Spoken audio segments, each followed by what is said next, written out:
What's up, tricksters and tricksetters from the second YouTube channel watching this tier 3 sub VOD review. On our coaching table we have a Husten, my great friend from Germany. Probably he's not from Germany, I have no idea, I'm just speaking random facts. So, he is a Diamond 1 Jett main on Sunset. And what does he have to say to us? Hello, some preliminary information about me. I'm a Diamond 1 Jett main and I was Diamond 2 40 rank rating 2 days ago. I'm struggling right now and I don't know why. I need serious help to rank up and reach my dream rank Immortal. Your dream rank is Immortal? Bro, easy. If that is your dream rank, I would like if my coaching students had a dream rank of Immortal. Then my coaching success would be like, I don't know, 95+%, like, to be honest. Like, bro, like, come on. Your dream rank is Radiant. Think about it. Goals high. Or even higher up to Radiant. Sorry, I didn't read it. Also, I act like when I lose a game, it doesn't mind to me, but I really care deep inside my head, and my mental goes down. How to fix it as well. Listen. Let's talk about the mentality. Let's talk about keeping the positive and good mentality in the game. That's a really good topic that we can discuss at the start of this VOD review. So, let's write a few things here. What is a good mentality in Valorant? How to keep good mental regardless of game's outcome. Good two questions. Very good two questions. So, what is a good mentality in Valorant and how to keep good mental regardless of game's outcome? So first, what is a good mentality in Valorant? Basically, a good mentality in Valorant is a mentality where you don't care about the match outcome. So essentially, the match outcome should never impact how you perform in that specific game or in the future games. Good mentality is a mentality where you're able to perform on the same consistent level no matter what type of BS is happening. I don't know if you write happening like this, probably not. Happening during your games. So that is a good mentality. Basically a mentality where you are unbreakable diamond. That, I don't know, cringe. But essentially, here, shut the fuck up type of mistakes, you know? Like, so, how to develop and how to keep this good mental. Number one tip is grind Valorant on multiple accounts. Preferably 2 or 3 accounts in the same time. This is one of the best tactics to completely to completely disconnect yourself from the rank and a game's outcome. Essentially, if you grind Valorant only on one account, what's gonna happen? One day, you're gonna lose 5 matches in a row. You're gonna see a red screen, red carpet. What does that red carpet tells you? Bro, now I need to win 5 games to come back at the same point where I was like, I don't know, 2-3 days ago, etc, etc. You know, like, you're gonna care way too much about your rank, obviously.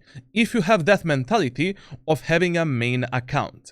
That is the mistake that I have made as well in the last 6 months. I didn't follow my coaching advices, to be honest, like at all.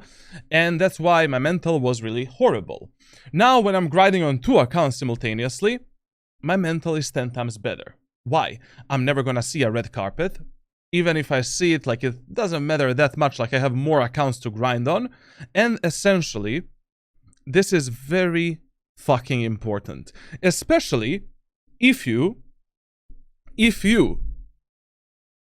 care about your account way too much and care about the rank too much, this is what you should do. Main account should never exist for you in Valorant. Ask yourself, why do Radiant players have like 10 accounts? Ask yourself why the challenger players in League of Legends have 10 accounts. They're not doing challenges 24/7. You know, losers queue exists. Optimized matchmaking exists. Like, if you lose, like, let's say 10 games in a row on one account, not only that your mental is bad, there is a high chance that the variance between the player's rank in your matches is gonna be higher. Variance is basically like Valorant's definition of a loser's queue, essentially. So, I heavily recommend you to play 2 or 3 games, split your games apart, and only queue your games when you're 100% ready to perform, lead, and carry your games. Don't play Valorant when you're tired. Of course, your mental is gonna be bad. You know, that is the second thing. Your mental is directly connected to your real life as well. Like, basically, if you're not going to the gym, if you are just, I don't know, fat as fuck, you know, eating shit whole day, you don't care, take care of yourself, of course you're gonna feel bad in games as well. Like, trust me, Valorant is not gonna make your life better in any possible way. Like, there's enormous amount of real life factors that impact your mentality. How many games you play, how well do you care, how well do you take care of yourself, essentially? Like, are you going to the gym? Are you doing some practices, some stretches? Like, I don't know, anything, to be honest. Also, some other real-life factors that might impact your mentality is what you eat while you play the games or before you play the games. Like, for example, I've noticed that if I eat some high-calorie shit before I play the games, I rage much more. My mental is on the brink of losing it all because I already got that dopamine from my fucking food, you know? And I don't need, like, you know, and a slightest thing can fucking tilt me. So, take care of yourself in real life. Figure out some real life factors that make your mentality improve. Healthy body, healthy mind, good performance in Valorant. Trust. Like, you have time for the gym. You have time to eat healthy, you know? If you have time to play 9 games of Valorant per day, you have time to go to the gym. So take care of yourself. That is very effing important. And when it comes to how to keep good mental regardless of the game's outcome, that also comes more with experience and time, you know? Like, when you play a specific game for, I don't know, 2,000, 5,000 hours, like, you naturally build a stamina for losing the games. Like, basically, like, you know, when I was just starting gaming, let's say, when I just started playing, like, League of Legends was one of my first competitive games. Bro, when I lost 2 games of League of Legends, I wanted to Sudoku myself, back in the days. That was like 2012, 2011. But now, I can lose 10 games of Valorant, I will lose my 10th match, and in the 11th match, I'm gonna perform absolutely the same as I perform in my first match. At least in terms of my mentality and my willpower to win the games. You know, and to try hard, actually. Maybe my performance is not gonna be the best because, like, you get, I don't know, like, I play 5 matches of Valorant and I already get too tired. I don't wanna, you know, like, 5 matches of Valorant for me is like, I'm done. You know, usually what I recommend to players that I'm coaching is, like, play 3 to 9 matches per day, maximum 9. I would never play more than 9. Like, that is just waste of time, waste of life, waste of time. Nothing is gonna happen, you know? Focus on training, aim training, keeping your life good. Every single match that you play in Valorant, go in with 100% focus, not 100, 300% focus. Maximum willpower to win a match. Your teammate is toxic. So what? Mute him. You cannot change a player or person in 30 minutes. You will never see me argue with someone in games. I don't care if you're toxic in video games, bro. You're living a very sad life. Like, I don't know. I don't have a willpower to be toxic in video games. You know, like, literally, like, that would be. I don't know how you have strength to do that. If your teammate is trolling, no problem. Try to win as many rounds as possible. Try to bait that idiot. Try to refrag him. Try to win as many rounds and take as many kills as possible to preserve your MMR and to preserve your rank rating loss. It's fine. You know, in the next game, enemies are gonna have that troller, maybe. If your teammates don't want to work together, no problem. There is a solution for that as well. Like, what others do... remember one very important tip.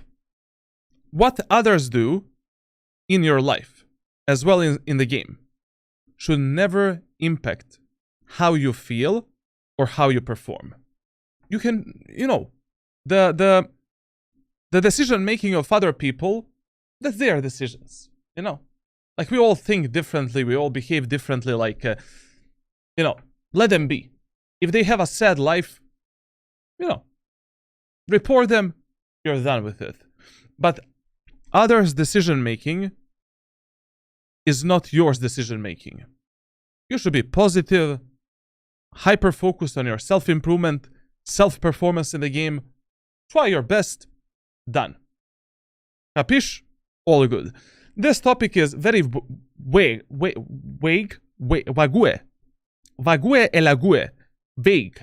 This topic is too vague for me to explain in depth, but these are some of the main tips that I would give you, like, to improve your mentality. And remember that the majority of your mental problems actually come from real life, not really from the game. Confidence as well. Like, confidence is built with competence, you know?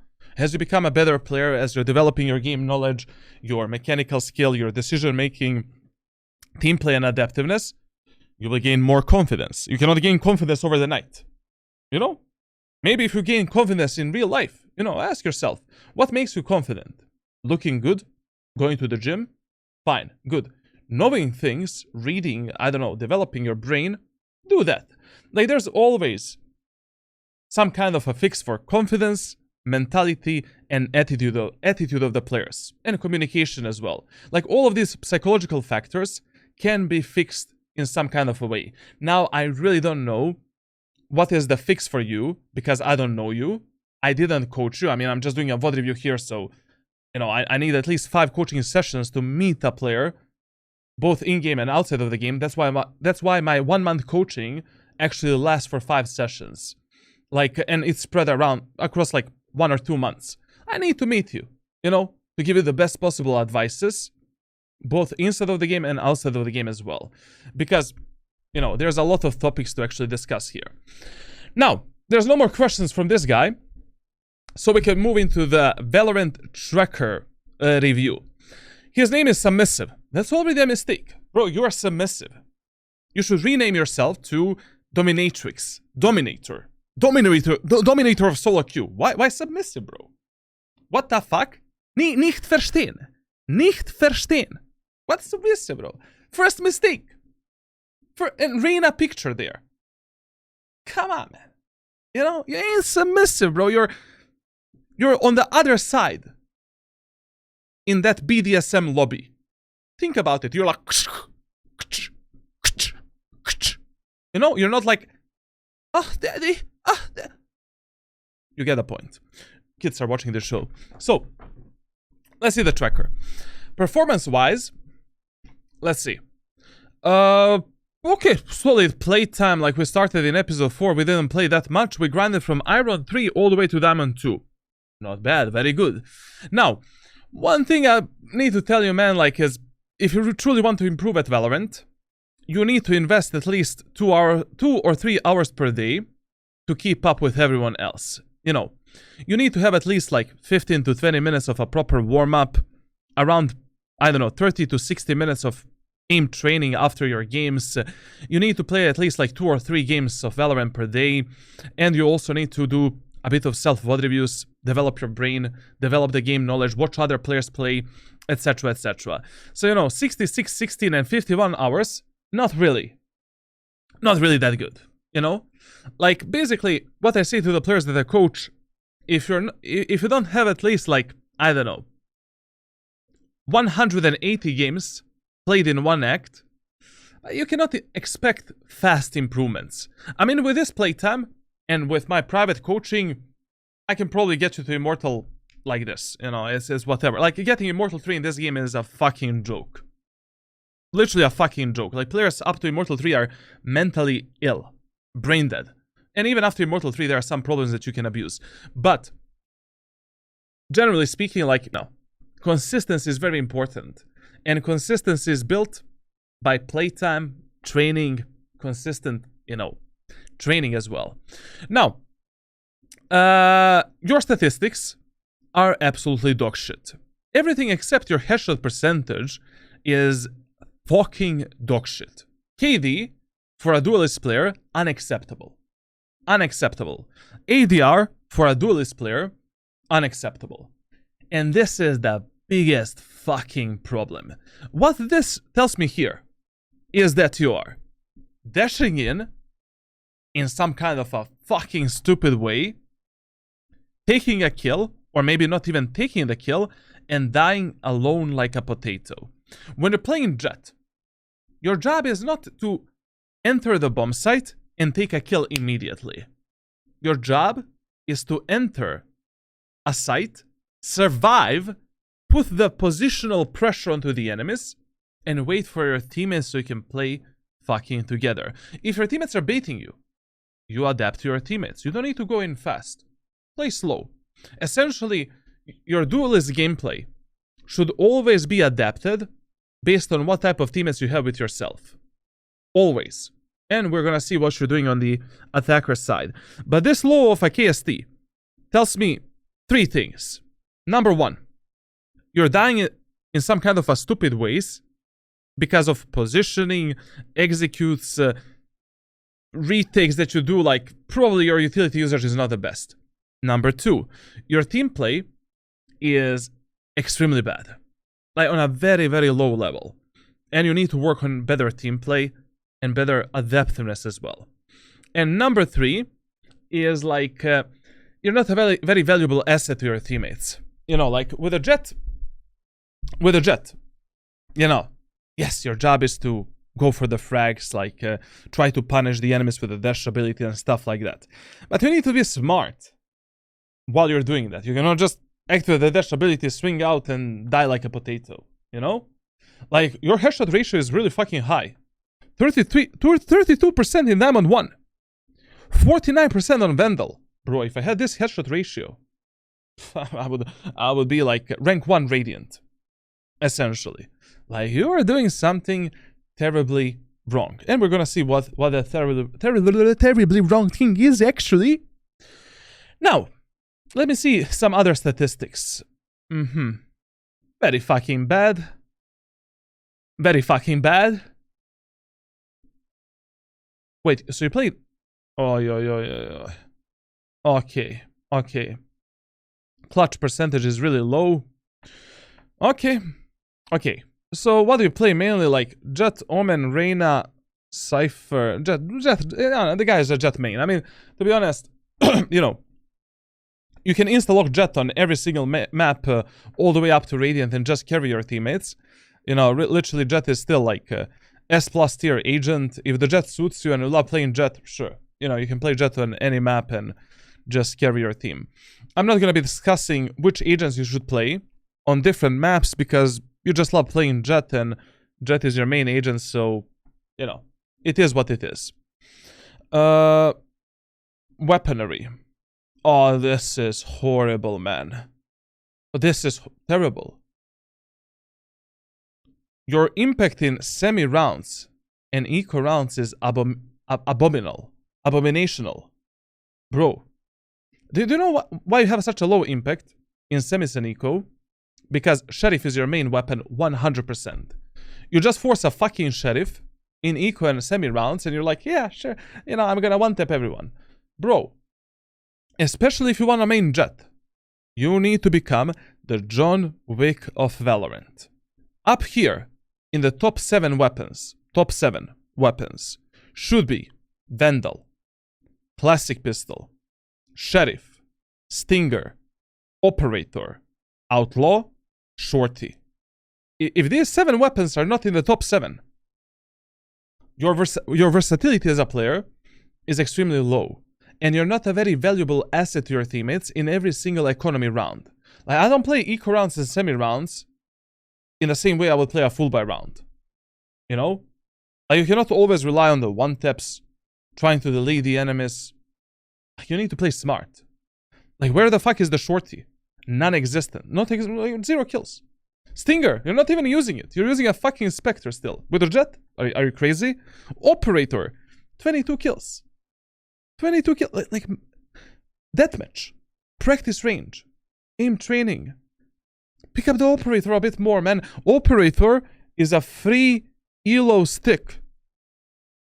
All the way up to Radiant. Abuse the enemy's mistakes. How are you not prioritizing Operator on Icebox, Breeze, Split, Defender Side Split, bro? Like, such an easy weapon to use. Ascent. Think about it. Like, if you're a Jett main, Operator and Outlaw should be your top 5 weapons. Top 4. With a Vandal and something else. How do you have 3 pistols? 3 pistols in top 5 weapons? Are you only playing pistols? Your economy management, 0 points. Thank you very much. Your headshot ratio is really fucking good, but bro, like, aim is not everything in Valorant. Essentially, I'm gonna explain it right now. So, how can I call this topic? Value of different skill sets based on your rank. From Iron 1 to Immortal 2. From Immortal 3 to Radiant.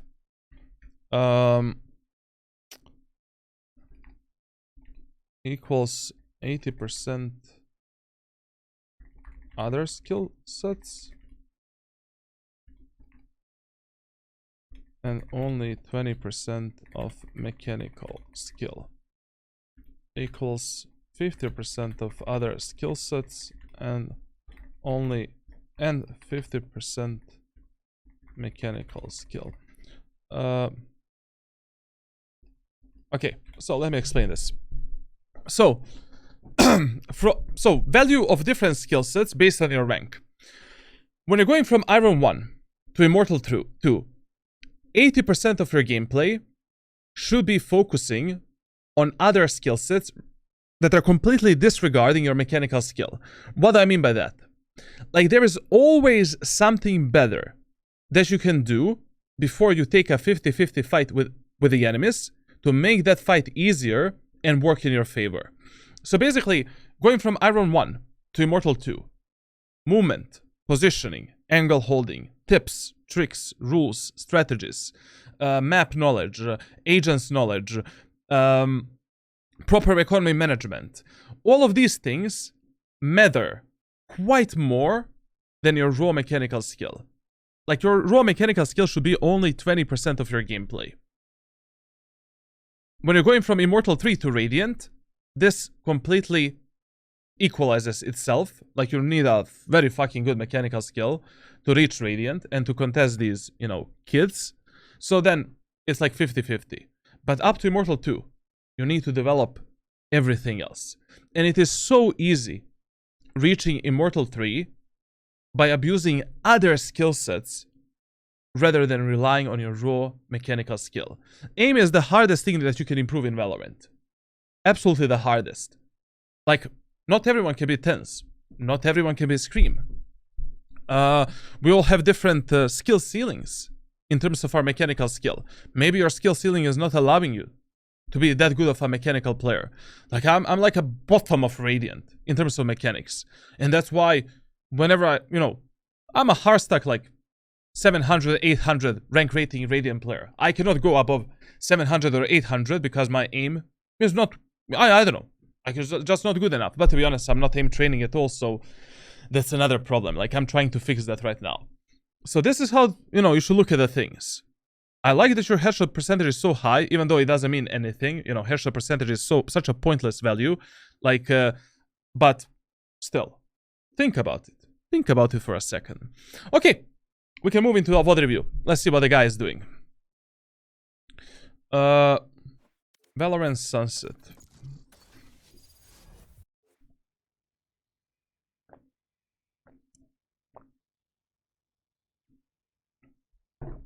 Ooh. Let's go. Can you please rate next Arab Air Force? I'm not rating Valorant trackers, man. I'm doing a tier 3 sub VOD review. You can buy a Valorant tracker review with channel points. You watch the stream, you collect the channel points, and I do the Valorant tracker VOD review for free. Ooh, there's a Also, you can join the, giveaways on my Discord as well. Get this over with quick. Okay, let's see what he's doing. My ult's ready. My ult's ready. 30 seconds. Are we starting on the attack or defense? Defense, perfect. Perfect, perfect, perfect.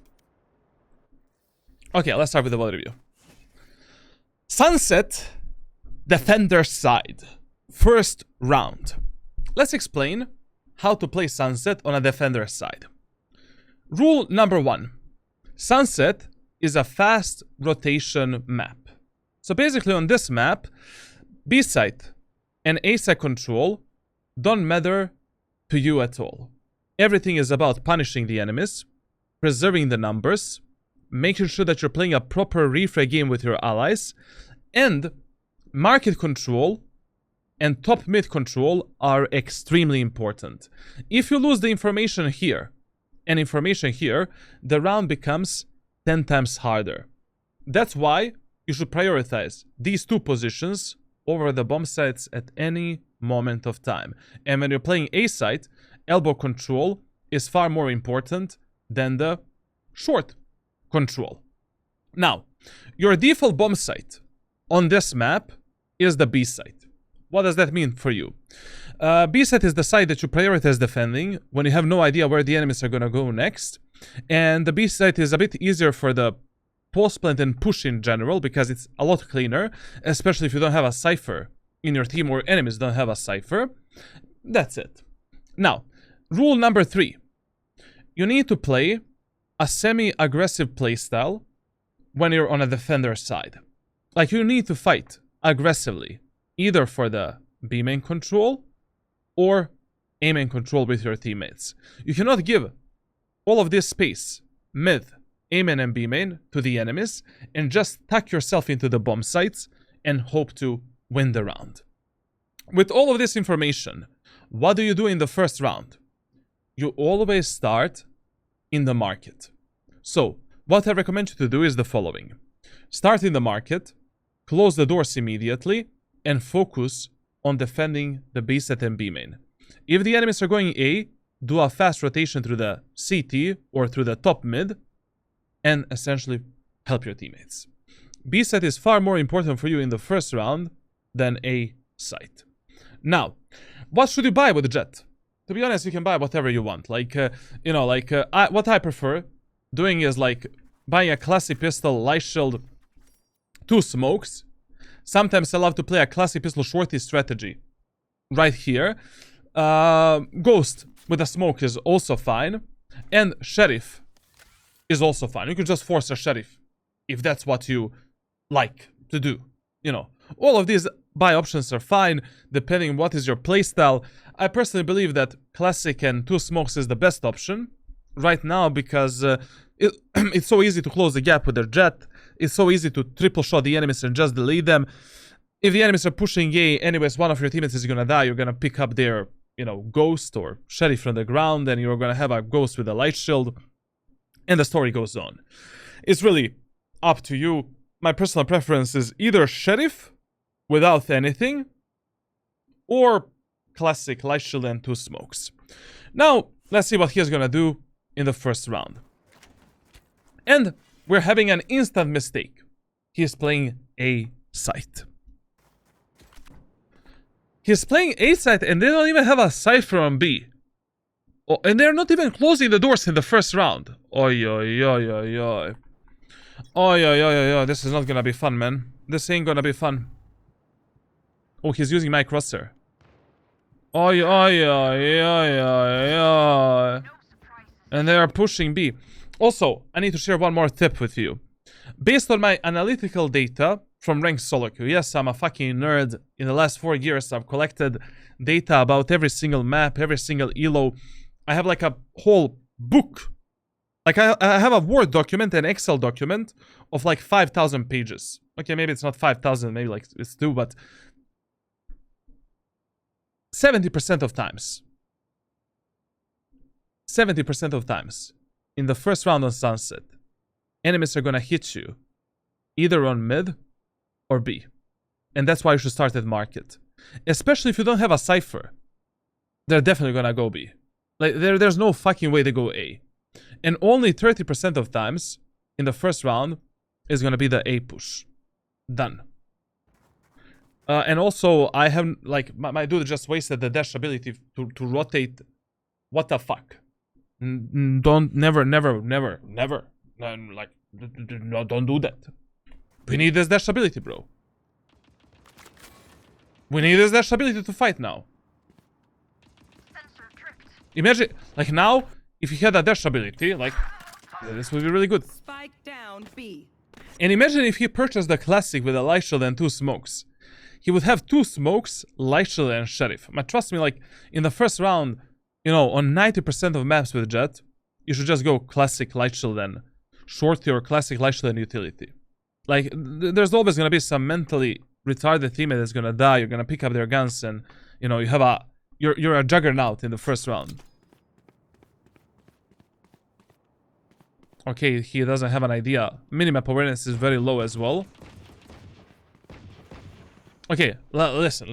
Like, ask yourself, which gun am I using right now, and what are the enemies doing? So basically, we're using the sheriff. We want to play a long-range fight.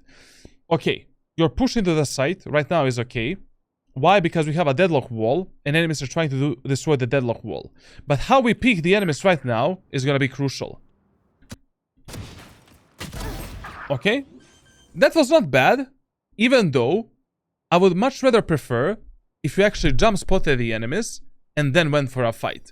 Like, number one mechanic that players in Valorant are not implementing enough is jump spotting.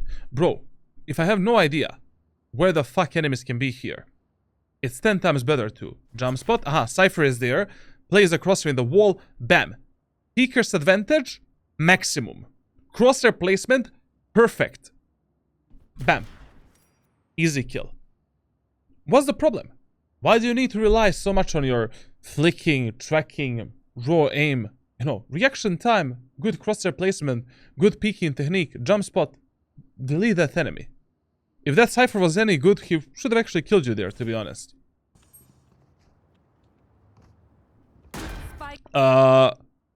Enemies know your location. You know that one enemy is behind you. Bro, this wall is spammable. You have a sheriff. Guys, listen. Walls in Valorant are literally built out of paper. Literally.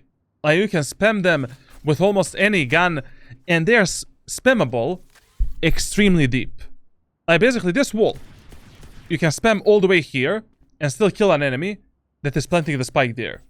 If I saw this Sage planting the spike there, I would instantly go for 2 headshots through the wall.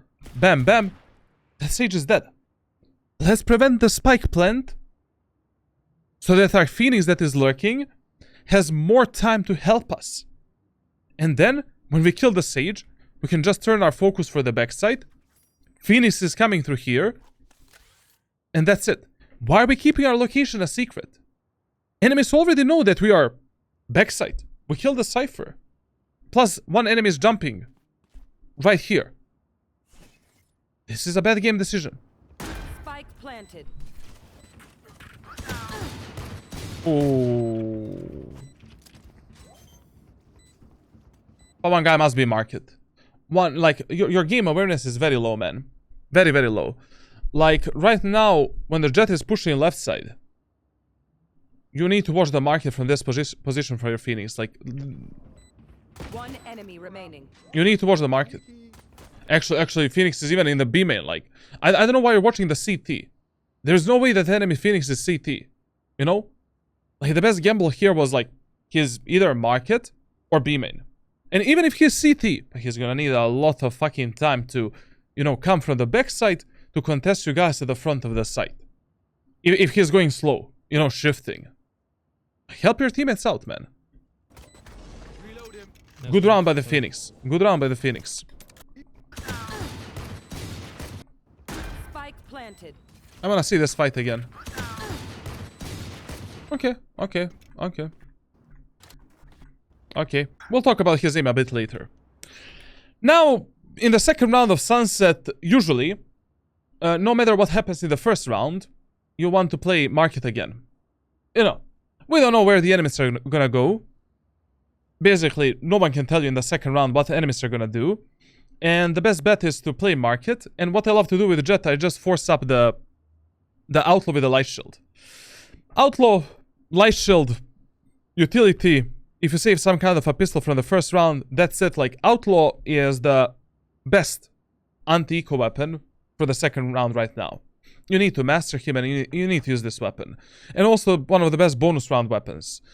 On 95% of maps in Valorant, I would use the Outlaw in the second anti-eco round, period. The weapon is so fucking good. Until they nerf it, keep abusing it. Like, you just go for the body shots. 1 kill, 2 kills, 3 kills. Like, you don't even need to aim.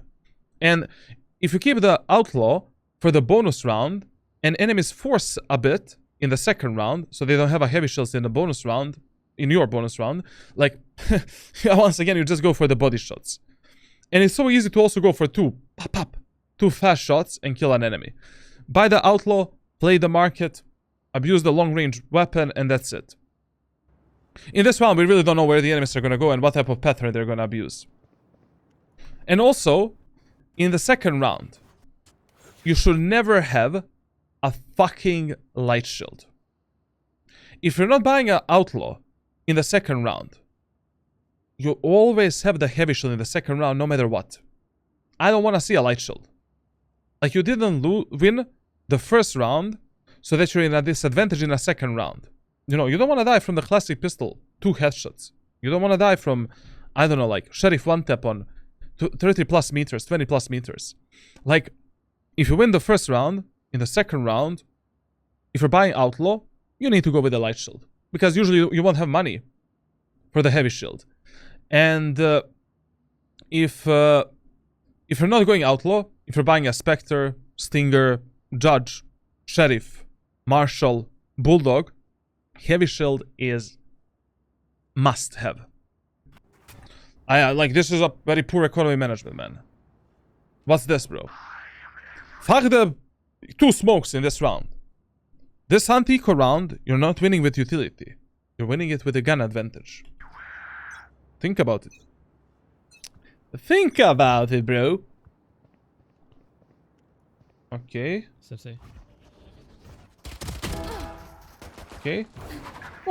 Okay. Respect.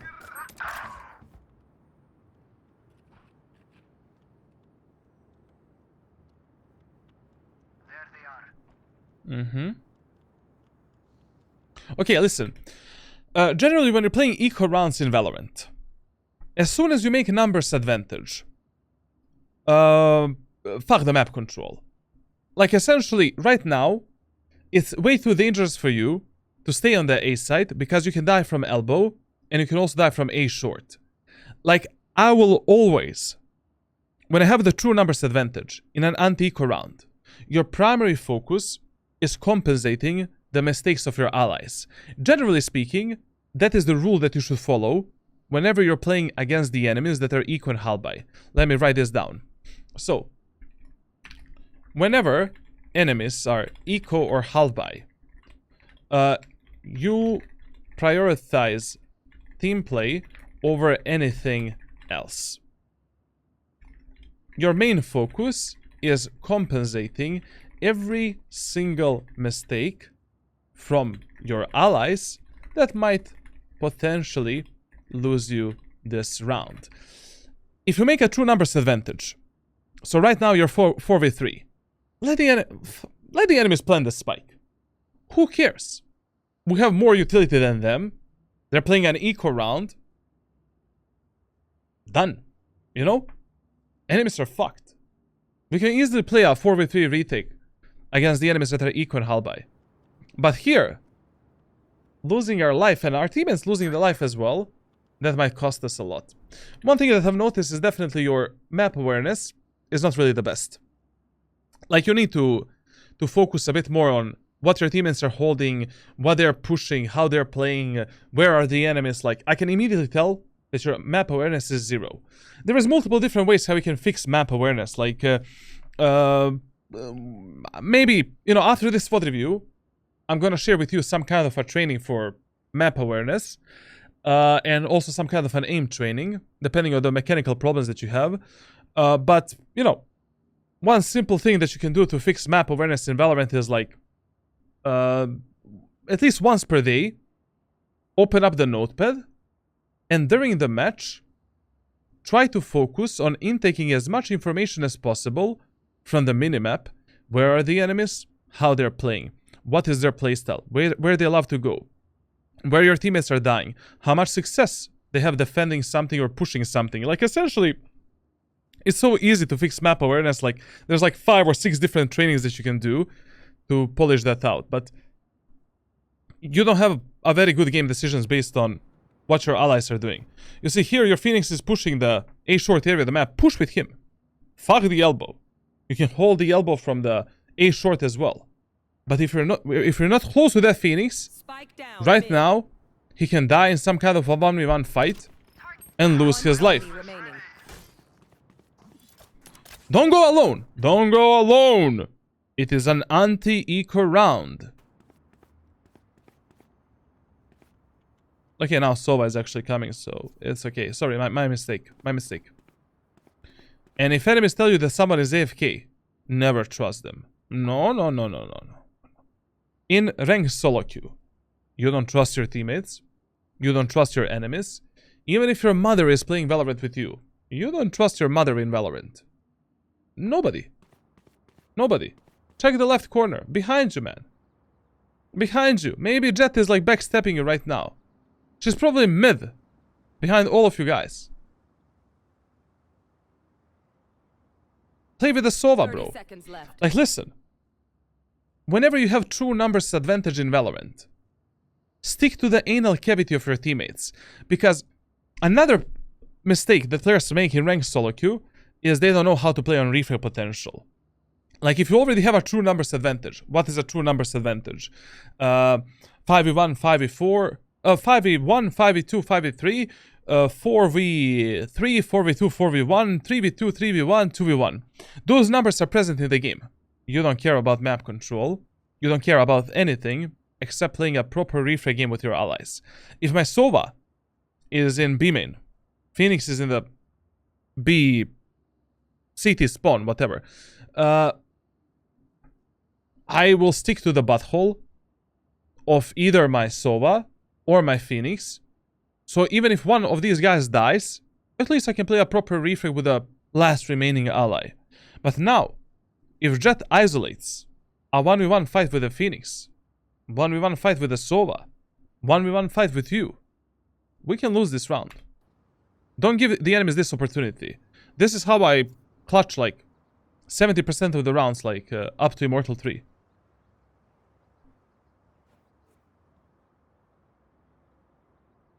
And also, like, when you're playing a second anti-eco round, one of your primary focuses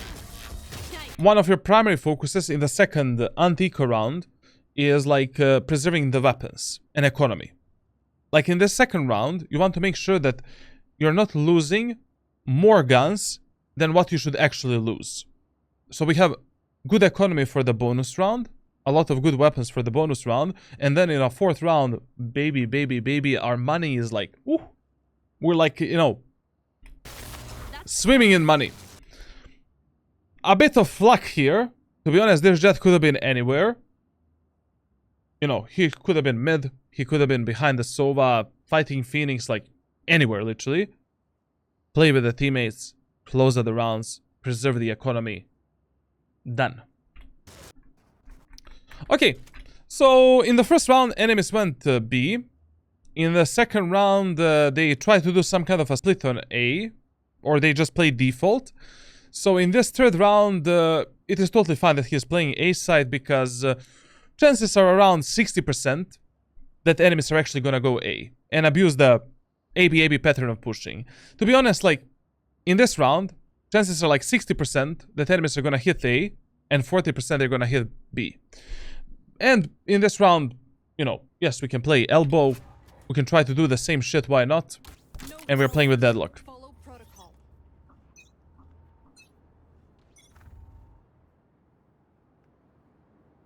Okay. What the fuck was I watching on minimap, man? Bro. In which guide? In which YouTube video you've seen this? Like, Omen did a smoke here and decided to push alone here. Who are you watching? How can you do this? Bro, if you already want to make some aggressive play in mid and fight for the mid control, you need to do this smoke or a one-way smoke here, and you're fighting around these smokes. You know, maybe like if you want to push alone and surprise the enemies, you can do a smoke like this, go all the way into this corner, from this corner try to push in and surprise the enemies. That's okay. Why not? Like in an eco, you know, in a bonus round, it's okay. But my dude did this smoke, peeked here, he's fully exposed from this, and this angle, and he's like, yeah, sure. Good smoke. Good smoke. Okay, so what we can learn from this round is our Omen is mentally retarded, and we need to keep an eye on that Omen. In the first 4 rounds, on both attackers and defenders side, you should be taking the notes of how good and how bad your teammates are on a macro and micro level as well. Like where they're dying, commonly, how they're dying, and which area of the map your teammates have no idea how to defend. Thus far, your teammates really have no idea how to pressure the enemies on mid. So probably in the next round, I would actually fight around the market and top mid because this Omen is a sassy baka, man. Sassy baka. Off topic, did you get the Honda finally? No, man, like, I'm still using my old Honda Civic. And I think I'm gonna wait with a new car until I get a garage, you know? Like, without a garage, like, I don't know. You know, buying a new car is pointless. It's gonna get hit in a parking lot. Someone is gonna, I don't know, destroy a windshield, destroy this, destroy that. Like, I'm just gonna wait to, you know, get my own apartment, get my own garage, and then I'm gonna buy things. Anyways, I'm not driving a car at all, bro. I drive a car like 3 times per month, essentially. And when I go on vacations. One thing that you need to do a bit better on Sunset is your rotations need to be faster. Like on this map, on the first contact between enemies and your teammates, you can ask yourself 2 things. First thing that you should ask yourself, what did you see from the enemies in the previous rounds? You know, what type of a playstyle they love to play? The enemies are just pushing S5, pushing together, you know, they're playing fast. And that's why there is a high chance that their teammates on mid might die. Second thing that you should ask yourself is, should I rotate to a safe position or take more space behind the enemies? If enemies already don't have a Cypher, or Cypher is dead, they don't have a Sentinel. In this round, a good idea would actually be to try to backstab the enemies. Like, pay attention, you know, who died in the enemy team. Like, here, when the Cypher died, enemies don't have the info anymore about their backs. You have 2 teammates fighting for top mid, Sova is joining the market. Probably, they will be able to delay their push and execute for at least 10 to 15 seconds. Maybe 10 seconds. You have enough time to go for the flank and lurk. Like, going for the flanks and lurks is usually the best when you're playing a bonus rounds, eco rounds, when you're in some kind of a disadvantage, or enemies don't have a sentinel that can watch their back. You know, maybe you can try to surprise them, see how they react to that flank and lurk, especially on the maps such as Breeze and Sunset. it's okay to go for the flanks and lurks from time to time, take more space behind the enemies and try to surprise them. But now you made so much noise that ain't possible anymore.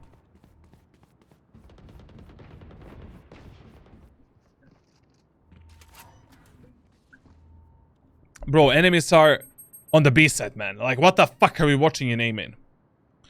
You need to pay attention more what's happening around you, man. Like, your map awareness is zero. Your feeling for the map game is zero. Like, ask yourself. Like, always put yourself in the position of enemies. Like, if I killed one enemy in mid, if I killed one enemy in market, where would I go? I would just push B fast. Because chances are really high that one guy might be lurking behind me through the A main. Rest of the enemies we saw on top mid, you know, like, go. Wow, you're wasting a lot of your time. You need to make faster game decisions based on information that you have. My dude is holding A main and they're planting the spike on B. Think about it. Ask yourself what you see, what you would do, and please, if you're already playing Jett and you have a dash ability, if there is a 10% of chance that you're gonna fight an enemy, pre-activate your dash ability. It is better to be safe than sorry. Your dash ability is a tool to reveal the enemies, to take the space, and to fight enemies in a singular fight before you escape and re-engage that enemy. Every single time when you die without using your dash ability is a pointless death that should not have happened to you. Your Phoenix has a Vandal. That is another information that we need to keep in mind. Phoenix died. Smoke the cross, take the Vandal, activate the dash ability, re-engage the enemy Jett. You need to take more notes for yourself during the game. You know, what type of guns my teammates have, what type of ultimates my teammates have, what is the macro and micro playstyle of my teammates, where my teammates are usually dying and, you know, where they have the most amount of problems. Then ask yourself, like, what is the macro and micro playstyle of the enemies? What is their economy? Like, what is their pattern of pushing and playstyle in general? Like, you need to take more notes for yourself. There is a training for this I'm gonna share with you, but bro, like, you are so unaware of your surroundings. Phoenix market. Last player standing. Okay, listen. So, enemies are primarily destroying us on mid. You know, in the first 3 rounds, I see that my teammates on mid are shit. Omen died in the first round immediately. In the second round, he also died on mid, as far as I remember. In the third round, Omen did the retardazione outplay. You know? If I see that one of my teammates is this bad, and enemies are easily taking some kind of a map control,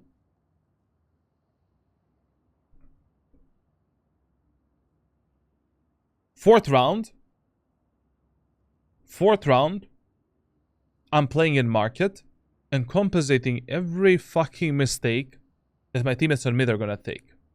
Like in the first 3 rounds. Okay, let's talk about this. Let's talk about this topic. First 4 rounds on both attack and defense. You should have 120% focus in the game. These rounds we call learning rounds. You need to intake as much information as possible about enemies and your teammates. Ask yourself, what is the macro and micro playstyle of enemies? How do they play the previous rounds? So basically, when I say micro and macro, what I mean by this, like what enemies love to do together as a whole, And on a micro level, you know, do they have someone that loves to lurk, flank, play solo, someone that loves to overpeak or play a certain position, etc., etc. Ask yourself, what is the macro and micro playstyle of your teammates, where they usually die or have some major problems. So there's an enormous amount of information that you should intake from the first 4 rounds. You know, like what is the pattern and playstyle of the enemies, how they love to push, what they love to abuse, etc., etc. And you also need to focus on your teammates a bit more. Like already from the 4th round, 5th round, you need to have an idea how you want to play the rest of that game. If you reach the 5th round of your match, on both attackers and defenders side, and you have no idea what you should do for the rest of that game, you've done something horribly wrong. Look at this. That Jett has been peeking in the bottom mid 3 rounds in a row. 3 rounds in a row, she went for that swing.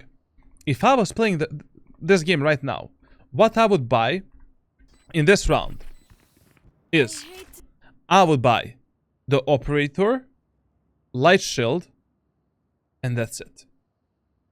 Done. I'm holding the top mid with operator, waiting for the same fucking peak that Jett has been doing 24/7. Like I would just hold this, kill the Jett there, bam. I'm there to help my teammates on A side. To say it, but probably best to More focus on the enemies. So, be safe. And you're playing the same shit over and over again. Listen, just look at him. Look how much time he's actually wasting in the game. Okay. Another topic. What is the main difference between a Radiant player and an average player? What is one of the main differences between a Radiant player and an average player?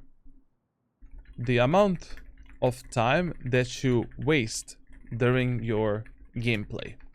Like you have enormous amount of wasted time during your gameplay.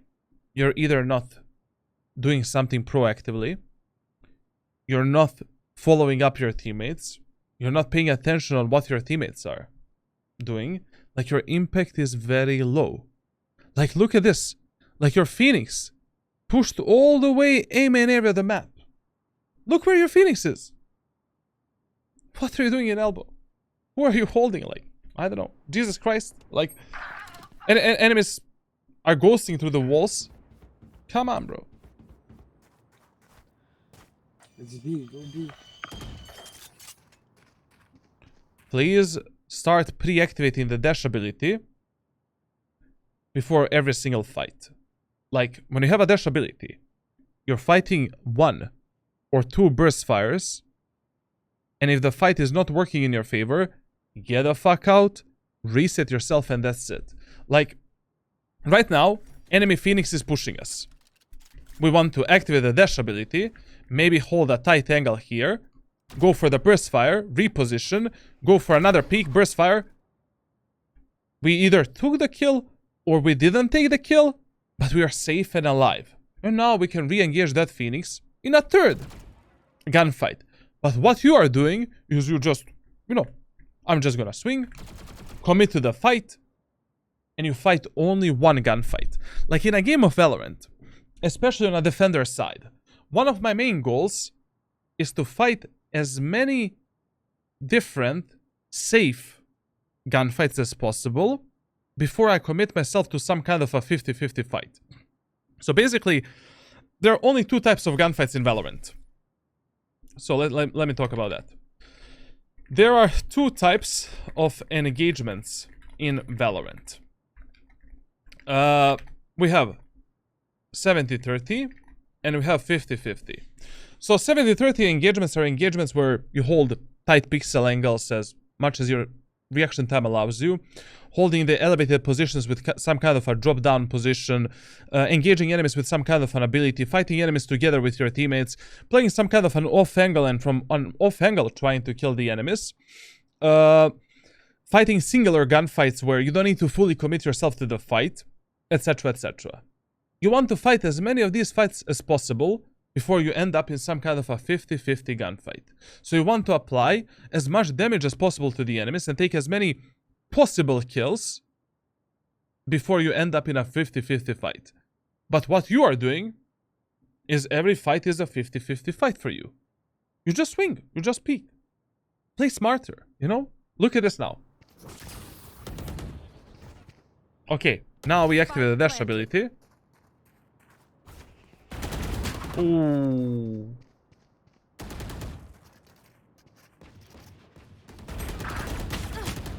Last player standing. Bro, for a player that has like a 49% headshot ratio.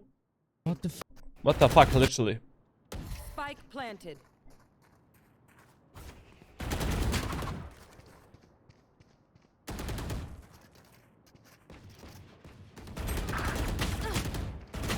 Okay, listen. One thing.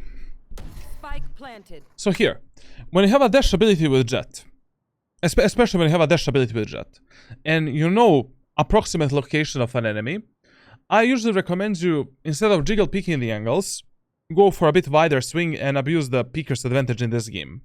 Peeker's advantage in this game is so fucking high, and if I knew that Phoenix is here, I wouldn't even cut the pie. You know, I would just stand here, like this, place my crosshair in the wall, and I would just go for a fight, and that's it.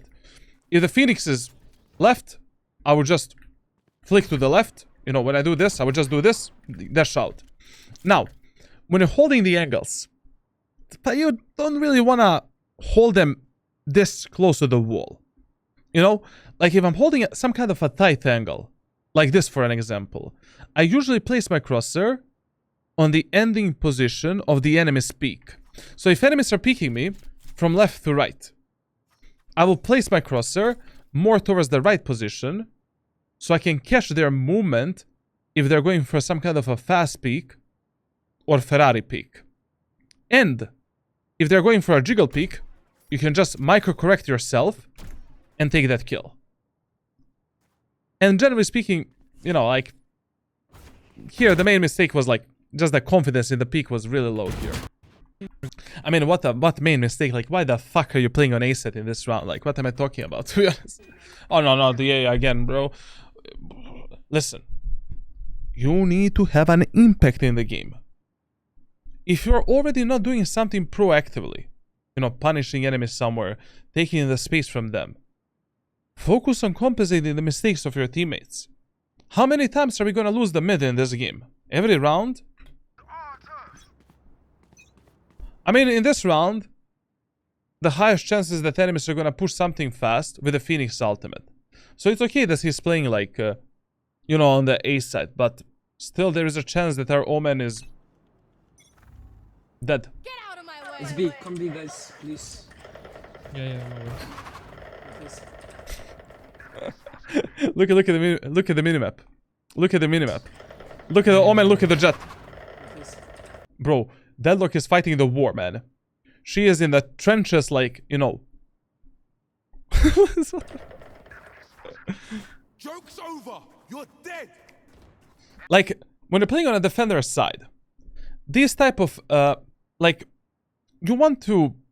These are exactly the mistakes that you want to punish. Like, when the enemies are so repetitive at doing a certain peak, engaging you in a certain way, that's the first thing you want to punish in the game. Like, if the enemy just peeked the top mid, I mean the bottom mid, already 4 times in a row, chances are really high that she's gonna be peeking that shit quite a lot of times. I mean, if our Omen dies again on mid, I'm gonna be really sad. Okay, Phoenix got a kill. Spike down. Okay, now we made a 3v2 numbers advantage. We're gonna play like a normal human beings, and we're not gonna commit to a 50-50 fight, right? So now, since we have a, you know, numbers advantage, we're not gonna hold this angle like this. We're gonna hold it like this. And we're gonna engage the enemies in a safe 70-30 fight. Go for one burst fire. Wait for our teammates. Connect with them. And fall down onto them together. Right? That's exactly what we're gonna do. Of course, we're not gonna die in some kind of a 50-50 gunfight. Right? And of course, we're not gonna push alone. I know exactly where you are. One enemy. Bro, like, that was... This was so lucky. This was... Like, listen. I'm not teaching you to play the game against mental idiots. I expect from you to be an immortal player in the next 2 months. You know? Like, that Phoenix sold that Cypher. And it was so fucking stupid to go for this play. Wait for your teammates. Respect the numbers. Play with them. How many times, bro? Even now. Even this 2v1 round. You're not alive. You're not alive. You don't know what your teammates are gonna do. You don't know how your teammates are gonna play this round. Are they gonna die? Are they gonna clutch this round? What the fuck is happening with my hair, bro? I'm balding, man. Listen, I think we should just go bald, to be honest. Like a full Durkheim mode, you know. Main. Go Wow. together, guys. Yeah, smoke. I really want to see if they're gonna win this. One def. Last player standing. Oh, that was too close, man. Too close. Listen, main advice for you. Start focusing more on the minimap. And start focusing more on what the fuck enemies and your teammates are doing. You're playing the same position 24/7. When I'm playing Jett, I'm playing B, I'm playing Market, I'm playing A, I'm playing top mid. As a Jett player, you have all of the freedom in this world. That's why Jett is so good. Jett, Omen, Raze, Chamber, Phoenix. It doesn't. You don't have a default bomb site. You don't have a default position that you need to play 24/7. You're not a Cypher. Even Cypher players should not play the same site 24/7. Freedom. Okay, we can go with the knives. Yeah, listen, this, if you're going for this type of a play, I don't know what to tell you about this. Personally, I don't like this peak, and I don't do it alone. The reason is, like, you know, there's these fucking, like, how do you call this on English? Like, these, whatever, these window borders here that can easily fuck you up. And, you know, you might hit them. If you're already going for this type of a peak, what I personally love to do is I love to silently go here, tell one of my teammates to play on the contact there, and then from this position, I'll do the updraft and try to kill the enemies. I don't know. I stopped doing this type of a fast peek because it's way too risky doing it alone. And if you're already going for this type of a peek, the best way to do this type of a peek is to tell Omen, hey, Omen brother, can you flush this? Here. I'm gonna use the updraft and I'm gonna kill the enemies. Simple as that. Or you can play on the Phoenix contact, and when the Phoenix gets a contact with the enemies, and with the dash ability, take a few kills on the enemies that are behind, and that's it. Bars, yeah, bars, bro. I don't know how it's called. Fuck. Standing. Oh, we're playing B side. Listen, man, like, if you're playing against the Cypher, you know, one of the most common, I mean, normal default Cypher camera is right here that watches the beam in. You know, you cannot really do this, and you're like, if I don't see the spider doesn't exist. Like, you know, if you're already going into that position, check if there's a camera. If you see the camera, mission abort. You know?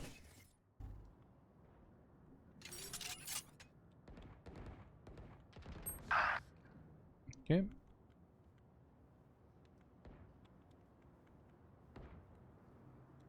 Also, in Sunset, like, I don't like how your teammates are positioned at all. Like, I never ask from the players that I coach, like, you know, be an IGL in ranked solo queue. Like, it's way too tiring, stupid, and 80% of times your teammates are not going to listen to you, or they're going to misunderstand your call. But the default play on Sunset that you really need to have is, like, your Omen should be doing an instant smoke for the A main 24/7, and your Omen should be the one playing A site. Because it is so easy for Omen to keep the A main control and just flash the enemies back, and that's it. Like, basically, you know, it is stupid on this map to play passively. The more passively you play, the higher the chances you're gonna lose this match. Welcome to my world. Spike planted. Very good, very good, very good after clearing. Oh, he didn't clear all of the positions.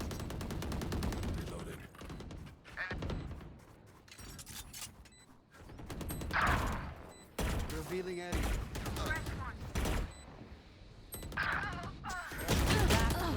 Listen, you really need to start using your dash ability more. Like, already here, already at this moment of time, I would have used my dash ability. I would have activated it. Because enemies can be here, enemies can peek me from the Viper Pit. Done. Then, when you were entering the Viper Pit, here. Okay, Viper is there. I don't have a crosshair placement ready for that Viper, but I can use my dash ability as a recon tool for Viper. Like, your dash ability is not only a close gapping tool to engage the enemies, etc. It's also a recon tool. Like, here, I enter the pit. I'm not ready for the fight with Viper. You know, I see the Viper here. Let's dash away. Ba ba ba ba ba ba ba ba ba ba ba ba ba ba. Or maybe Sova can kill the Viper. Viper pit goes down. Let's fight the remaining enemies. Last player standing. I don't like how and when you're using your dash ability. In the following, like, 3 weeks, I heavily recommend you, when it comes to utility usage, you need to become much better with the timing of the dash ability. Okay. Joke's over. You're dead. Okay.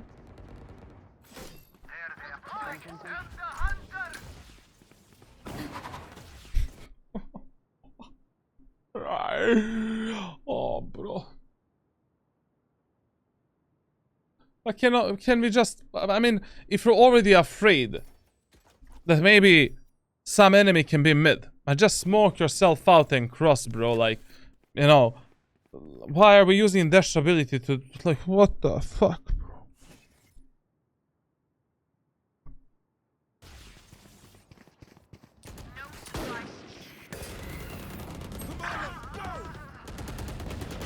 Spike down B. Spike's B.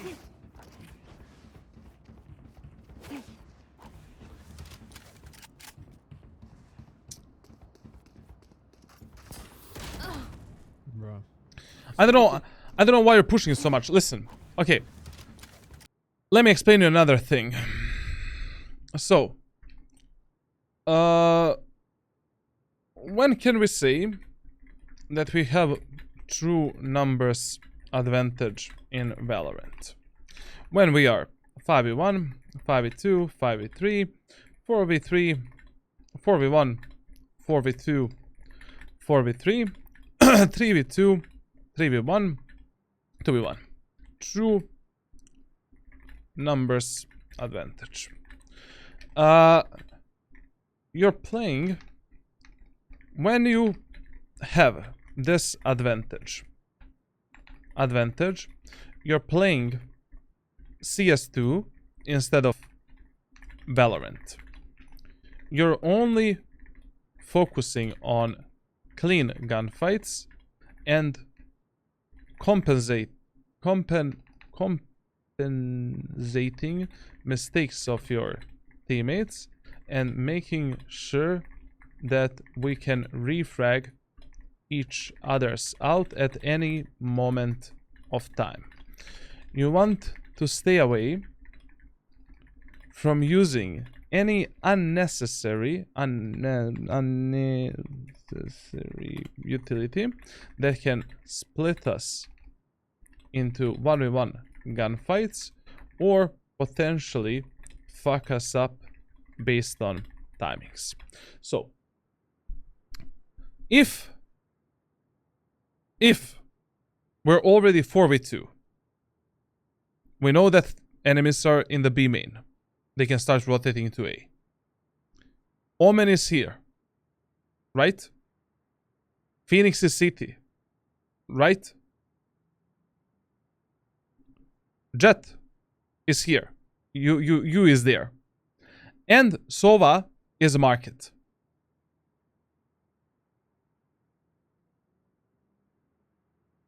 Like, what do we do? We play backside, holding the peak from the B main, and baiting for our Omen. Done. Nothing else to do. If our teammates, if Omen decides to go for some kind of a stupid play, yes, then we can come towards the Omen and support him. But why the fuck are you here? If you're, you know, there's like, you're dying in such a stupid way. You need to respect the numbers a bit more and focus on the refrag game. Fuck it, man. Bro needs Grammarly. Like what? What the advantage? Advantage.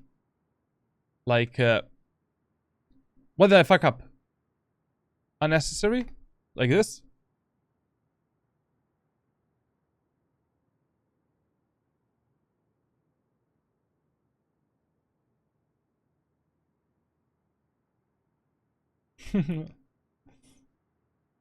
Come.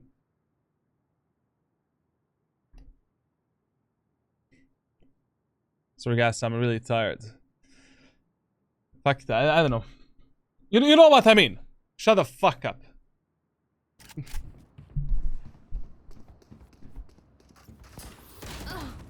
Bro. Smoke it, don't pick, smoke it.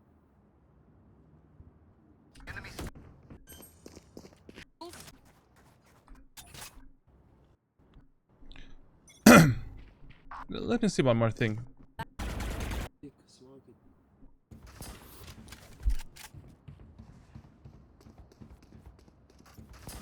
I literally, it was so unnecessary. Like, your positioning here was so bad, man. Like, you really need to focus on playing a bit more disciplined, a bit slower. You know, when you end up in a numbers disadvantage, take a look at the minimap and only focus on refrag game from now on. Fuck everything else.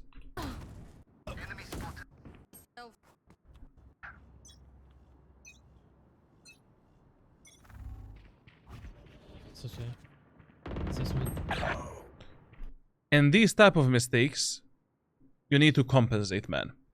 Like literally, it is unacceptable that our Omen dies 5 out of 8 rounds, 9 rounds on mid. Like, at the start of the round.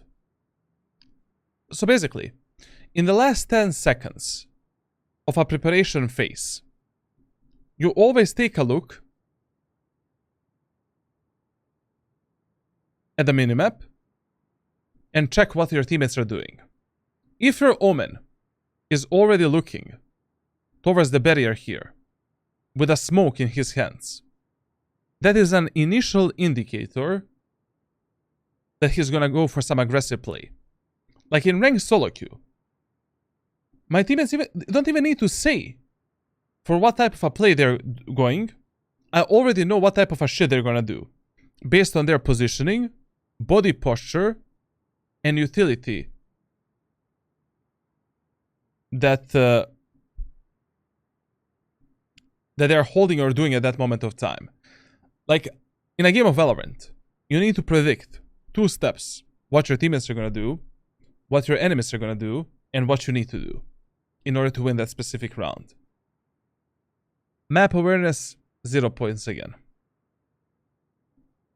I've got your trail.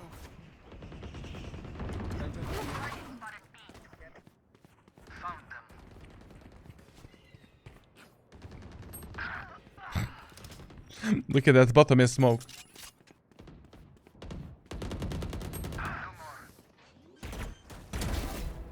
Got him.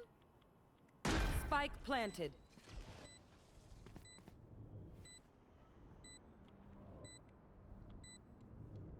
Three points. Blocking Three sight. points, spike.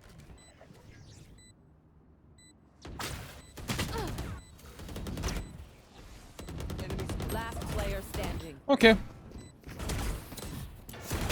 Okay. But how many times we're gonna play A side, bro? Our Omen is gonna die again, man.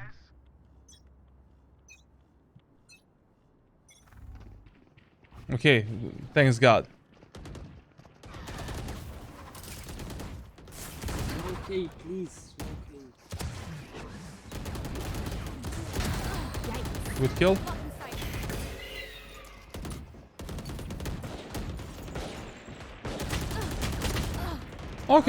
Okay, okay. This was okay round.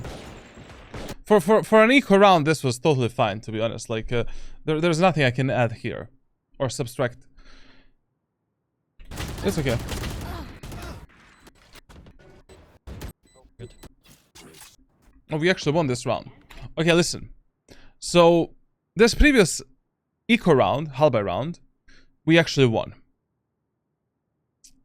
If you are the enemy right now, what would you do? Ask yourself. So, I just lost the push on A. I'm playing in a diamond elo. Mid and B set worked for me. I usually punish the enemy summon on mid. What would I do? I would go mid again, and I would go B. So right now, your Omen is gonna die again. Maybe. Probably. And also, another thing that you should ask yourself in a game of Valorant is track the enemy's ultimates.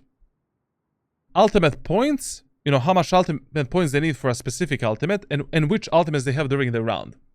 Because those two specific things can tell you 80% of times where the enemies are going to go next. Ask yourself, the last time when the enemies had a Phoenix ultimate, what did they push? They pushed B side. So chances in this round that enemies are going to hit us on B are over 80%.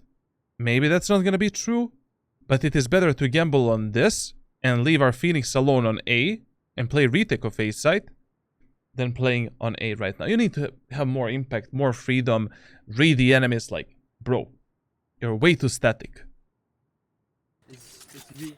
Come. B, B, B, Joke's B, B. over. You're dead. God, help us. Please don't use the dash ability for rotation. Please don't use the dash ability for rotation. Please don't use the dash ability for rotation. Please. Thank you.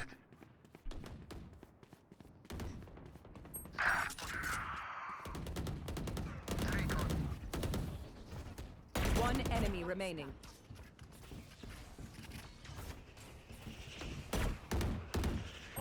Behind the box, behind the box. Okay. Okay. Get some kill. Yeah. Okay. Now in this last round, to be honest, like, we really don't know what enemies are gonna do. But once again, I would just start at the top mid because I don't trust my Omen and Sova at all. And from top mid, you can rotate to the A side quite instantly. And just, you know, support your teammates on A. Like, generally speaking, you know, in Diamond Ascendant and Low Immortal lobbies, these... So let me explain this a bit better. So, Diamond Ascendant and Low Immortal lobbies. Your main priorities. So, your priority number one in Diamond Ascendant and Low Immortal lobbies is compensating every single mistake of your allies. You need to act as a babysitter. So, basically, in those lobbies, you are a babysitter, essentially. Like, that should be your number one focus. The more mistakes that you compensate from your allies, the higher the chances you're gonna win a specific round or a specific match. Because there's enormous amount of dogshit plays that your teammates are gonna do, and you will need to fix them, essentially, yourself. Number two focus is punishing repetitive plays from enemies. Like, in these lobbies, players are extremely repetitive. They love to repeat the same peaks, same pattern of pushing, same playstyle, same strategies and tactics. In the first 4 rounds, you can already decide for yourself what type of a playstyle enemies are using. And very, very rarely, you're gonna see that in these lobbies, enemies are gonna do something different from their regular playstyle, regular patterns, etc., etc. So, these should be your 2 main priorities in Diamond, Ascendant, and Low Immortal lobbies. And of course, when it comes to your gameplay, you should polish out the executes, utility usage, positioning, angle holding, you know, like, I mean, obviously. But when it comes to the team play and reading the enemies, this is very fucking important. Like, right now, yes, there is a chance that enemies are gonna go A, but enemies killed our Omen so many times on mid that, I don't know, man, like, literally, I don't trust him at all, bro. Get out of my way. One down. What's this? My ult's ready. Ooh, anime battle. No escape.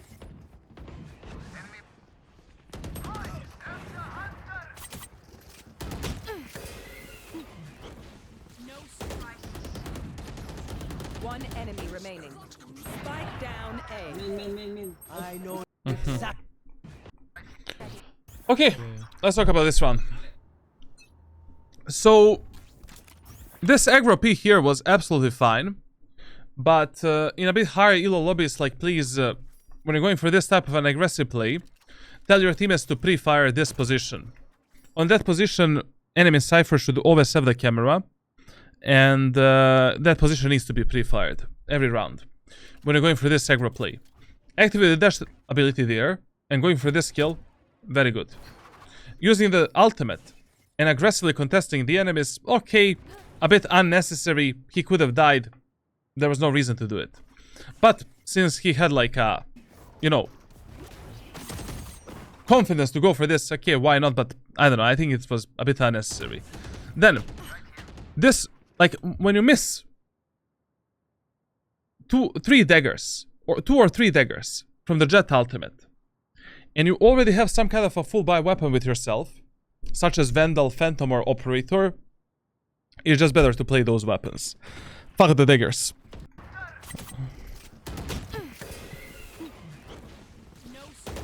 This repositioning towards Omen was absolutely fine, you know. Nothing to shit about. No, chill.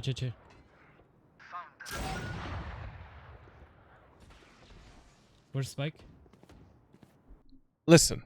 So, enemy Cypher revealed your position. He knows that you're in the elbow. Let's keep our location a secret. You know? Like, instead of staying in elbow and waiting for Cypher to peek us with Operator and kill us, let's go slowly towards the site. We have a deadlock wall here. From this position, let's engage the Cypher when he's going for the spike, and that's it. And yell at your Sova, Sova, get the fuck back, go A short, and play with me. So, problem solved.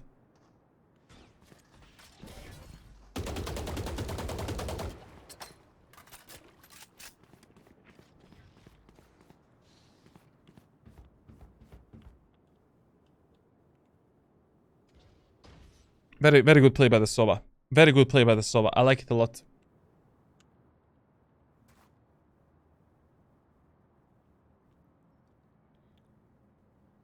Very good play by the Sova. Now we can play 30 together. seconds left.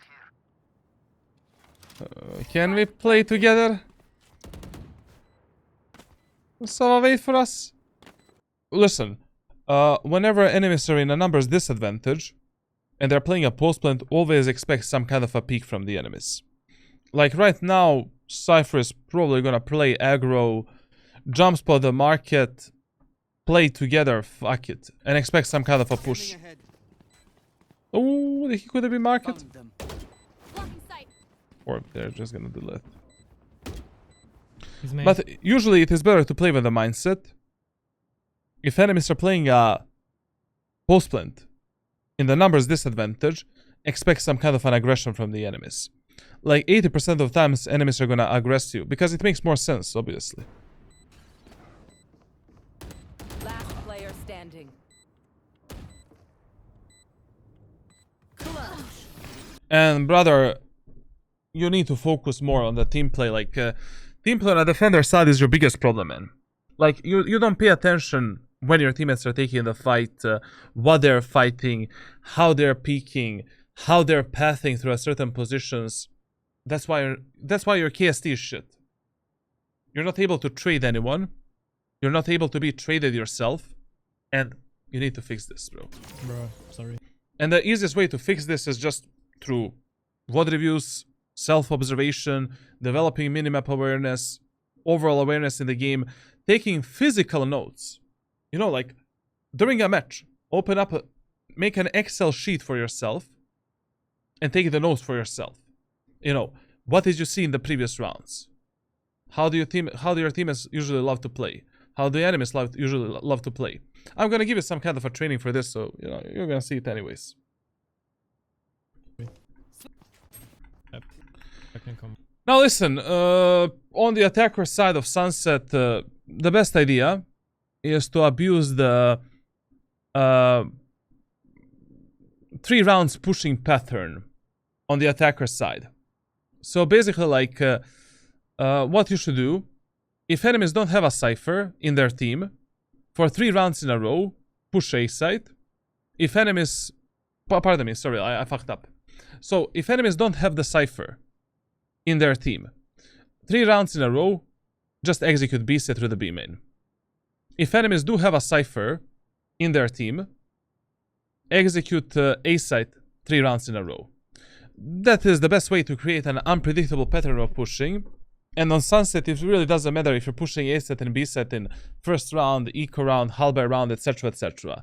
And if your pushes are not working, then turn your focus towards the mid area of the map. B set is still your default site, so you want to abuse it. This tactic to destroy the Cypher trips with the lineups. You can destroy a Cypher trip right here through the wall. That still works if he's using a regular trip for some reason. I don't know why. Basically, you can do that as well. But usually, if the enemies have Cypher in their team, on a defender side, the best idea is to push the A site 3 rounds in a row. And with Jett, you're buying a classic, light shield, and 2 smokes. If you're pushing against the Cypher, classic, light shield, smoke, and updrift. Okay. And never, listen, so first round on the attacker's side should never be some kind of splitting, playing slow, playing passive, lurking, flanking, over-rotating, etc. You want to tell your teammates to play S5 towards one specific objective. In the first round, attacker side players have an advantage over the defender's side players.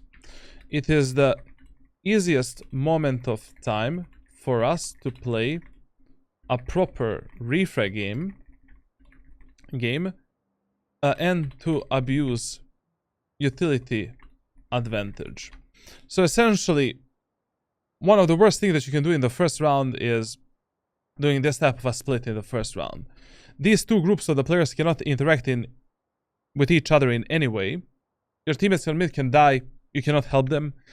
In B-man you can die, you cannot help your teammates in mid. And what I would do in this example, I would let my Sova go alone in the B-man.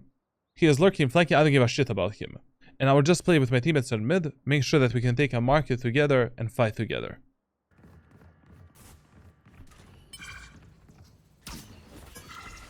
Yeah, Cypher C. And please, you know, if you don't have a Cypher camera right here to reveal the enemies in the B-main, and you don't have any recon utility for the B-main area of the map, always jump spot this angle and clear this position, this off angle, and this position carefully. Like, these two spots need to be cleared. Mandatory. Scanning ahead. Come break the door. Break the door. Our spike carrier is dead. Oh, Spike down mid. Jett is not hit. Last player standing. Bro, what? No. I'm not even gonna talk about this round. Like, you guys need to start applying this rule.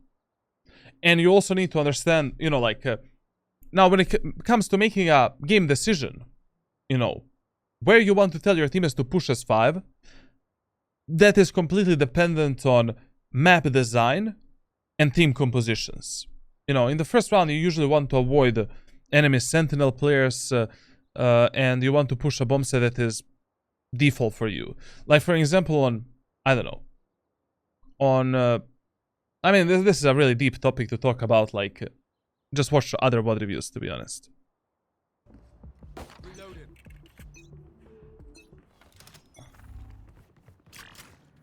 You're playing classic pistol in this round. Listen, man, like, if you already lose the first round on the attacker side with Jett, in the second round, just buy a shorty and try to smoke dash into the enemies and try to trade yourself for at least one kill. I mean, in eco rounds, your job is not really to, you know, win these rounds or to take 5 kills. Like, when I'm playing Jett and I'm playing eco rounds, my primary focus is trading myself for as many kills as possible before I die. Building my economy, building up my ultimate, damaging enemy's economy, and allowing my teammates to have higher chances of winning that round. And especially when you're playing eco rounds on the attacker side, you have higher chances of winning this round if you play together with your teammates, like telling your teammates, hey guys, let's push B site S5 together, or in this game, because enemies have a Cypher, A site makes more sense. Then allowing your Omen to be here, Sova to be here. You need to be more vocal. You know? Like, as I said, I never coach the players in Valorant to be IGLs. I don't want you to come in every fucking round, but in the first 4 rounds, you need to give them some idea based on the proper game knowledge and proper game decisions.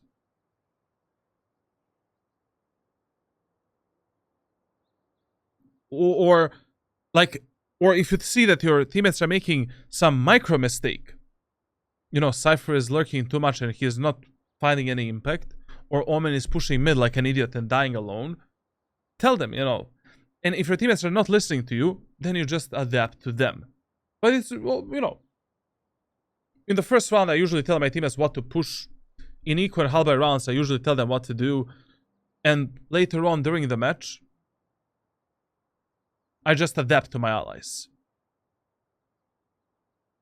Like, the most important time to navigate your teammates in ranked solo queue is in the first round, in eco and halberd rounds, and in anti-eco rounds. And to play these rounds perfectly. Reloading.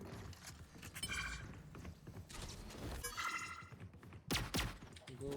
Cypher on side. Here.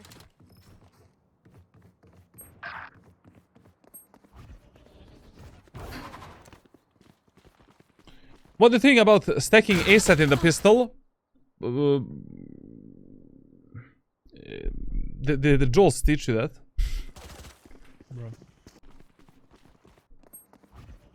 And I really don't know, man, like, what are these dash ability usages? Like, you're wasting your dash for these rotations, for I don't know what the fuck is happening here. Like, why would you, in this eco round, when you need to use the dash ability to close the gap with the enemies, you're using it to cross here. Use your fucking smoke, I don't know, like. Remember one thing. Okay, let's talk about more rules. So, whenever enemies are eco or half buy, play together as 5 and abuse the gun advantage. Done. Whenever you are eco or half buy on attacker side, you will have higher chances winning that round if you're playing together. Done. You should play default and split the map in eco and half-buy rounds only if enemies are pushing you on defense, pushing you from defense, or if you have some really good like information that you can abuse to get an easy pick. Done. Monkey together strong, literally, man. I just don't get this like idea. You know, enemies have a cipher on B, and we are pushing B set like so much. I mean, B is your default site on Sunset, but remember, guys, like if enemies have a cipher, the best idea is to do 3 times push onto the A site in the first 3 rounds, and then in a 4th round, you can maybe fake A, go B, or you can fake B, go A. Because when you push one site 3 times in a row, you create a very unpredictable pattern of pushing. You apply enormous amount of mental pressure onto the enemies, and their rotations are probably going to be a bit faster towards that site. This strategy of pushing the same site 3 rounds in a row, you can only do if the map design allows you to do that, and if the team compositions actually allow you to do this, you know. On some maps, this doesn't make any sense, and against some team compositions, you know. Eyes up. Omen, can you smoke here and here? That was a fucking terrible idea. Like, basically, listen, if the enemies are playing a bonus round, eco round and halberd round, you never want to do this and this smoke. Never. Because this smoke just allows that enemy with a Stinger, Spectre, Shorty, Judge, Bucky to play in the smoke and to fuck you up. Whenever enemies are eco, halberd or bonus, this and this. Paranoia here. Done. That's it. You're fighting for this space. Job done. And this setup you want to use when you are in some kind of a disadvantage. Like you are maybe eco, halberd, bonus, you know? So you can easily close the gap with the enemies at the backside. Maybe teleport into that, you know, teleport on this position here, push into the smoke, dash there, etc, etc. Icebox, you go A 12 times in a row and they'll still stack B. Actually, on Icebox, you can go A 12 rounds in a row. It is still better than doing anything else.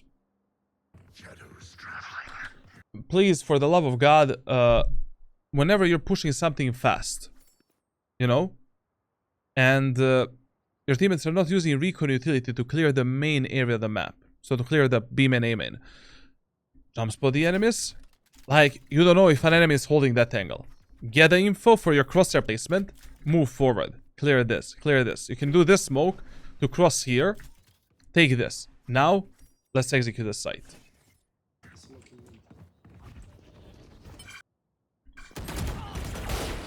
Yeah, man.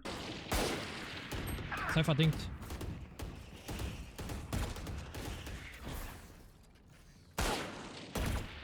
Shot down.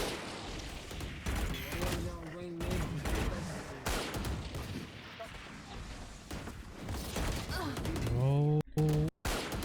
Shot. Cypher dinked.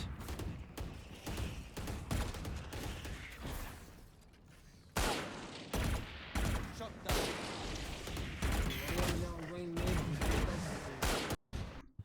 Okay, listen. So, one of the main things that you're missing in your gameplay is general awareness. You know, not only map awareness, but general awareness of possibilities. Like, you cannot understand all of the possibilities that you have in a game if you don't understand the game that you're playing. Remember that. Like, awareness is essentially the sum of your game sense, game knowledge,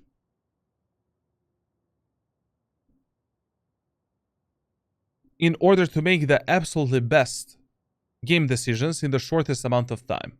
Like, basically, I feel that you're missing a lot of game knowledge in the game. Like, you need to watch the rank playbook on my Discord server, and you need to develop yourself not only on the Jett, but also on other characters as well. Like, Jett is the agent that can easily carry the solo the games, even if you're not coming to your teammates. But obviously, Jett works the best in combination with proper smoke utility usage and proper initiator utility. Like, there should never be a moment of time in your gameplay. Yo, Christopher, thank you all for the sub, man. Just a second. Like, there should never be a moment of time in your gameplay where your teammates are dying in the main area of the map.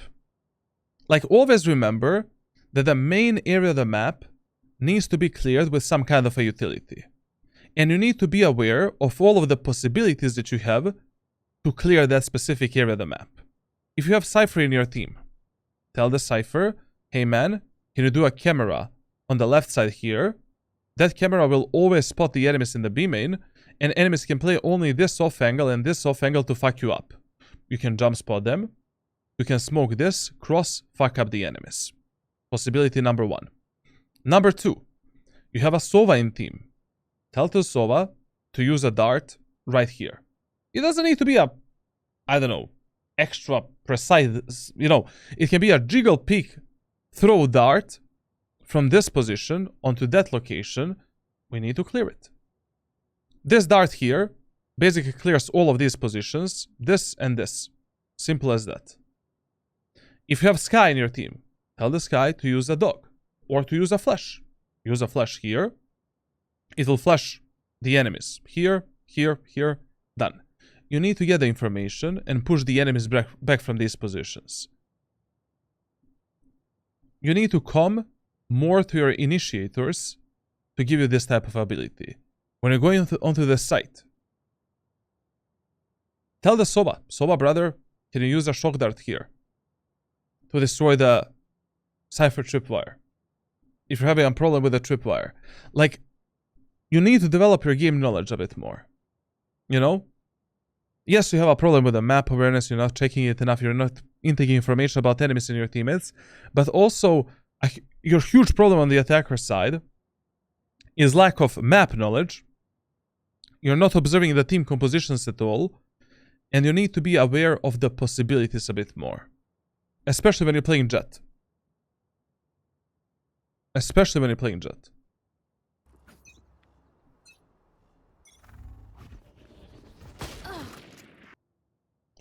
So, I mean, like, bro, I think, you know, this is 4th round of the game. So, listen. We pushed the B site 3 rounds in a row. Our push failed. We applied the mental pressure onto the enemies that we love to go B site a lot. In one of the rounds, we saw that enemies did a lurk and flank through the aim in. So you tell me, what is the best idea right now? The best idea is to fake B and go A. Like basically, Sova and Phoenix can fake B. You know, Omen can just do one smoke for them here. Sova uses a recon dart and utility. Phoenix pushes in. And there is a 80% of chance that enemies are gonna either rotate from A to B or they're gonna push you through the aim in. Like, you need to be aware of these possibilities and the patterns that you're creating during your gameplay. Like, your pushes cannot just be random shit, left and right. You know? Like, we need to create some kind of a plan. How we want to play the rest of the match. And what we did based on the previous rounds. Like, we cannot just swing in the mid here and hope we're gonna, you know, take some kills. Is it better to use utility to clear main as opposed to saving it for sight? Bro, like, you don't need to use all of your utility to clear a main area of the map. You know? Like, they have a Sova, Deadlock, Phoenix, Jett, and Omen. Bro, Sova can just use a recon dart for, you know, I don't know, this position. And that's it. He has a drone for the site. Fuck it, man. You know, like, or, I don't know, like Phoenix can use pop flash here, like when we were pushing or wall or something. Like, we need to use something, bro. You know?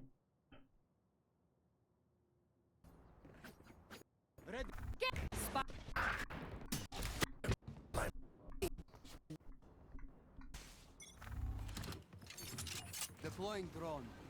Okay, good.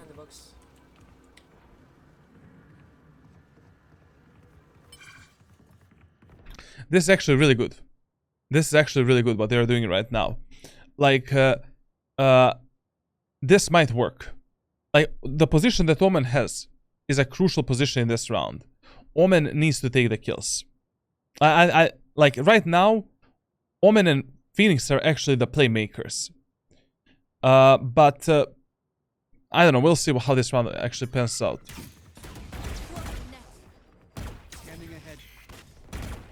Also, one more thing that I've noticed is your pathing through the positions is terrible. You need to choose a better pathing on the attacker side and to be a bit more safe. Like, for example, here. So if I'm pushing a main area of the map against, I don't know, they have like what do enemies have? Enemies have a Phoenix, Sky, Jett, Viper, and Cypher. So the enemies have 2 pop flash characters. I cannot path through the B main area of the map like this. They can easily pop flash me here, kill me. Pop flash me here, kill me. If my Sova is already droning, I want to hold this position until he clears everything with a drone. If they destroy the drone before that is cleared, I need to use a smoke here as a cover and basically from this position contest the enemies behind the box. You need to be a bit more safe and be aware of all of these possibilities in your gameplay. If I'm playing against pop flash character, I always expect that that pop flash character is going to play a bit more aggro towards the main positions. Because it's so easy to, you know, go for the flash, take a kill, get the fuck out, that's it.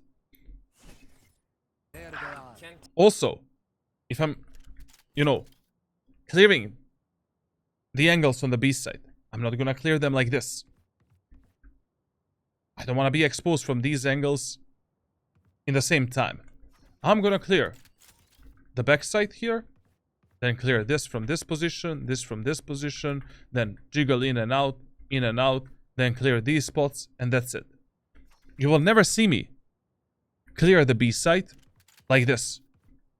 I'm way too overexposed. I'm gonna use this pillar as my cover to cut the angles one by one and to clear all of these angles properly.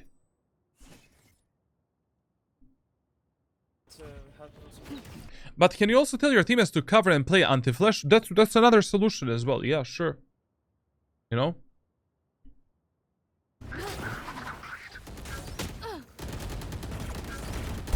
You see what happened right now? Like, when they were pushing B side, enemies immediately rotated from A. And Omen took a kill on the enemy that was flanking through the A main position. I'm telling you guys, like, you need to pay more attention on how fast enemies are rotating, how much mental pressure you put onto enemies on some bomb site, especially if you push the same site over and over again. Like, I knew, like, people do this all of the time. Like, I push the same site like 3 times in a row. In the 4th round, if I fake that site, like, they're gonna make a mistake. 100%. It's so easy to abuse this pattern. Eyes down. My ult's ready. One enemy remaining. Ultimate.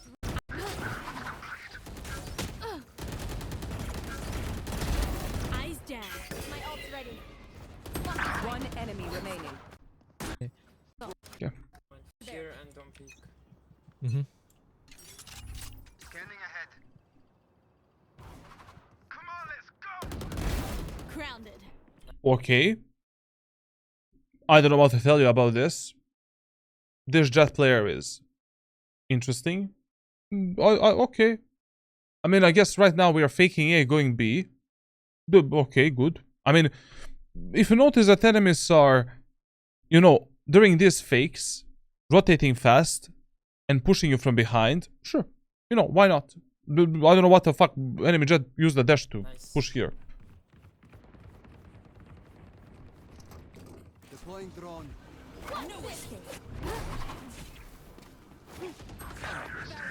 Oh, yeah, they pushed mid from behind. Joke's over. You're dead. Blocking sight. No. No. I don't want to talk about that. Nice. Listen, when it comes to your mechanical skill, I'm just gonna give you some kind of a training to work on this shit. Like, I don't know, man. Your movement and aim is not connected at all. You have a lot of problems with moving targets. Like, you know, when you're peeking the enemies, your crosshair is usually fine, and then, you know, your flicks are okay. But when you're in a longer fight with an enemy, it goes everywhere. Listen, let me give you one tip when it comes to game knowledge related tip. So, when your teammates are scattered like this, so let's observe this round. So, we played a fake on A site. Enemies pushed us on B, enemy Jett, Scanning ahead. and we took a kill. Come on, let's go. Grounded.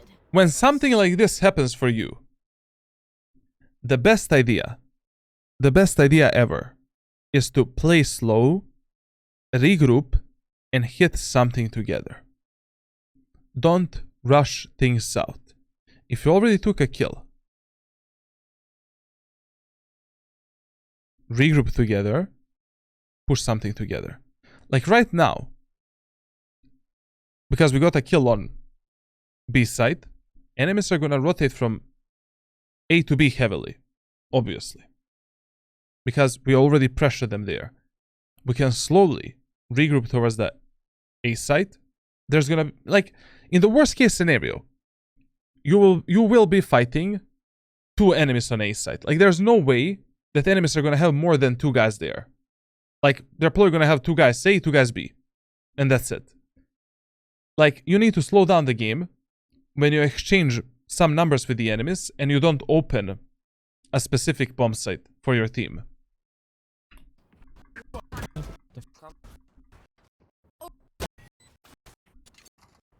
Take flight.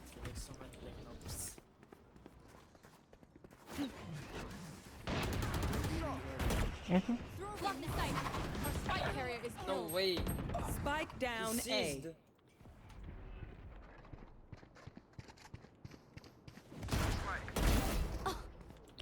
Okay, I'm just gonna give you one very quick tip when it comes to this round.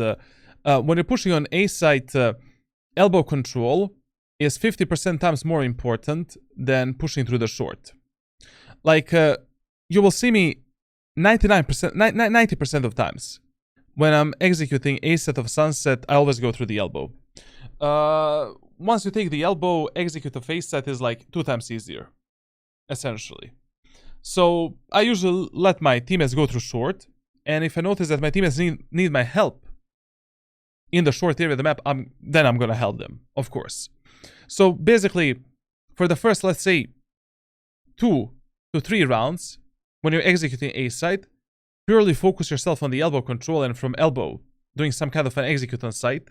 Executes are much cleaner, much more efficient as well, and there's less risk that you're gonna die during an execute. To be fair, you can just execute the whole A set from the elbow, like literally, you know, you can just smoke this, and fuck it, you know, just send it. Like, going through A short is not something that you should prioritize. Clear the elbow first, then execute the A site. Fuck it. And if you notice that your teammates are dying from short, or they don't know how to push a short area of the map, then go and help them out and, you know, try to compensate their mistakes. Let's go plant. Going up. Okay. Smoke it, man. Smoke it. But, I mean, listen, getting on this position is good when enemies don't hear your updraft. But if enemies hear your updraft, they're gonna be ready for this. I mean, I don't know how much Diamond or, you know, like, Ascendant players pay attention on this. But what I usually love to do, I love to fake that I'm updrafting there. So I'm gonna updraft, but I'm gonna drop down, actually. So they consistently think that I'm up here, while in reality I'm just down here and I'm ready to fuck them up. Just cover going out. Someone's A. Your fault. One enemy remaining. I mean, we don't have elbow control, he can be elbow. Observe the possibilities, brother. What? Yep, sir. A bit late, but okay, in time. In time. In time. Let's go.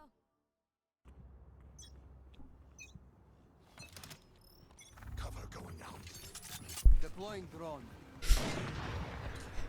Oi, huh? Got your trail. Yes, guys playing there. Scanning ahead. Reloading. Found them. Throwing net. Blocking sight. Shot down.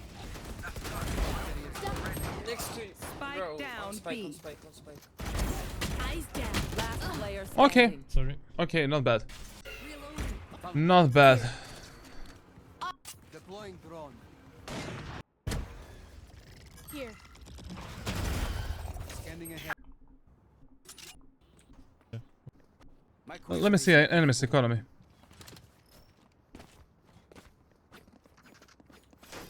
Jett, do you have a fantastic? He's not gonna press tab. Okay. Keep up. Try. Okay, never mind. Here. Scanning ahead. Reloading. Found them. Throwing net. Blocking sight. Shot down. Next to you. Spike Bro, down on spike, B. on spike, on spike. Eyes down. Last player standing. Sorry. Okay.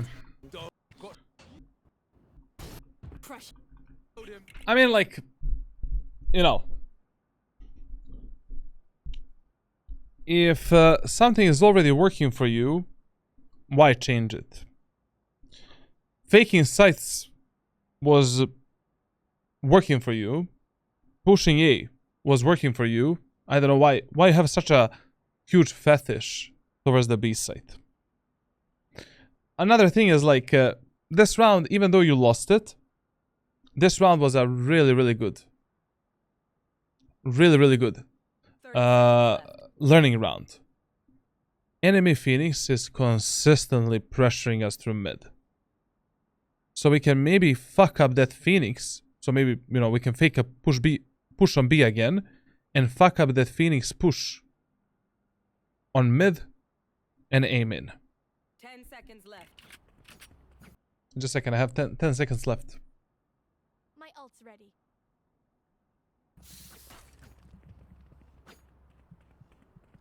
Let's go. Revealing area. Shadows traveling.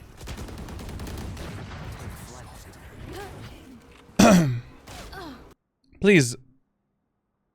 Okay, listen. Updrafting on this box here is usually not the best idea. Because if I hear an updraft, or a teleport, or one satchel, I will usually pre-aim this position. If the call is already to push something as 5 fast, the best idea, when you're playing Jett, is to simply focus on a clean execute. And just fuck that position completely. Like, right now, instead of using this updraft, it would be 10 times better if you just do this smoke dash, and from this position, engage enemies on sight and take space for your teammates.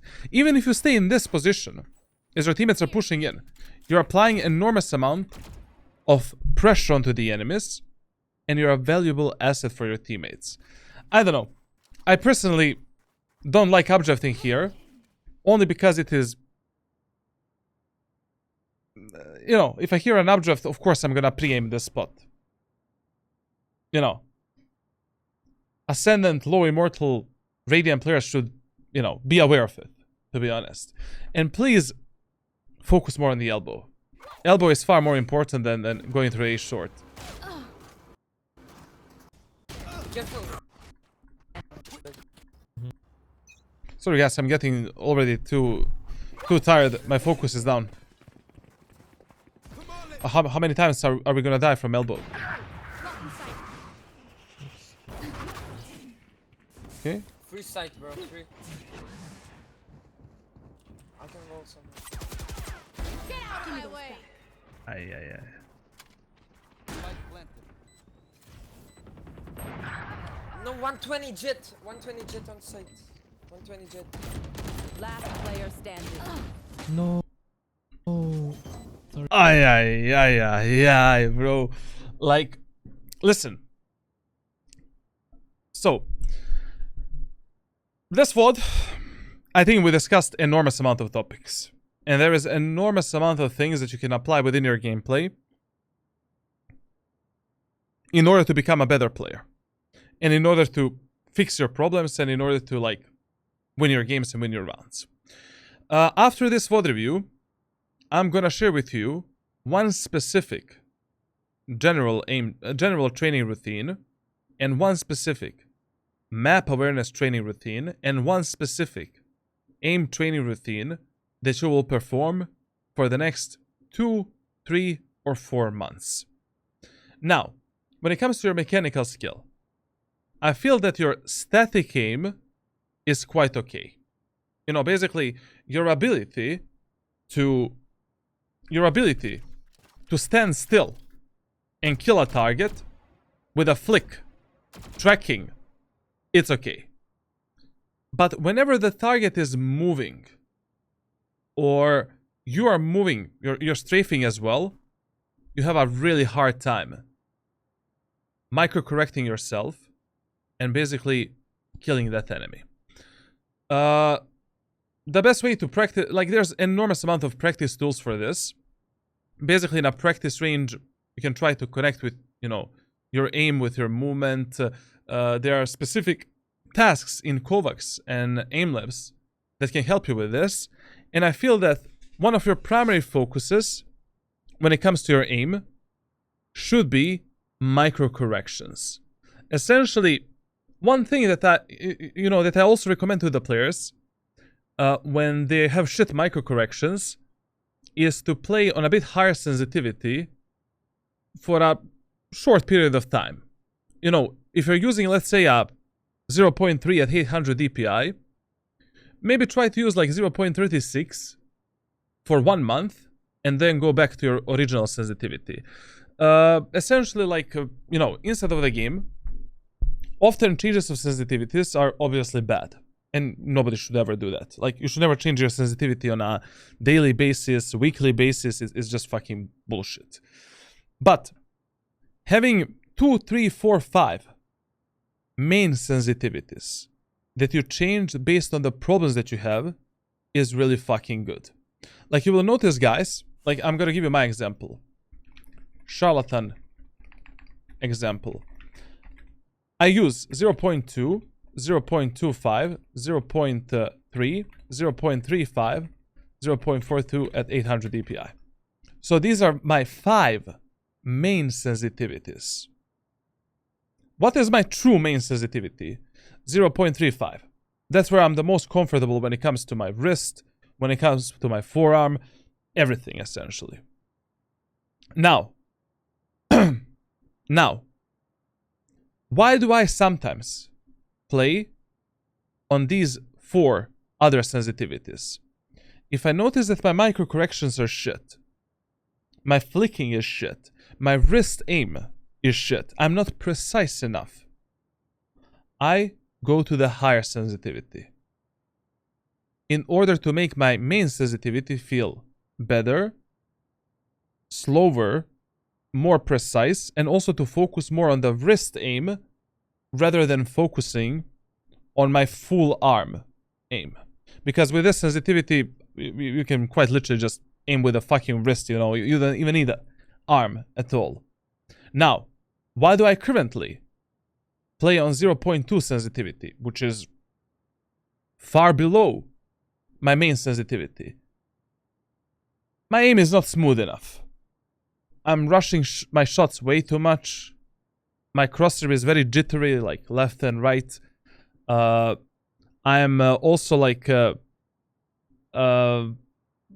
essentially my arm aim is shit because I played on these sensitivity for these 2 sensitivities for over 8 months in 2023, and now I'm fixing that arm problem.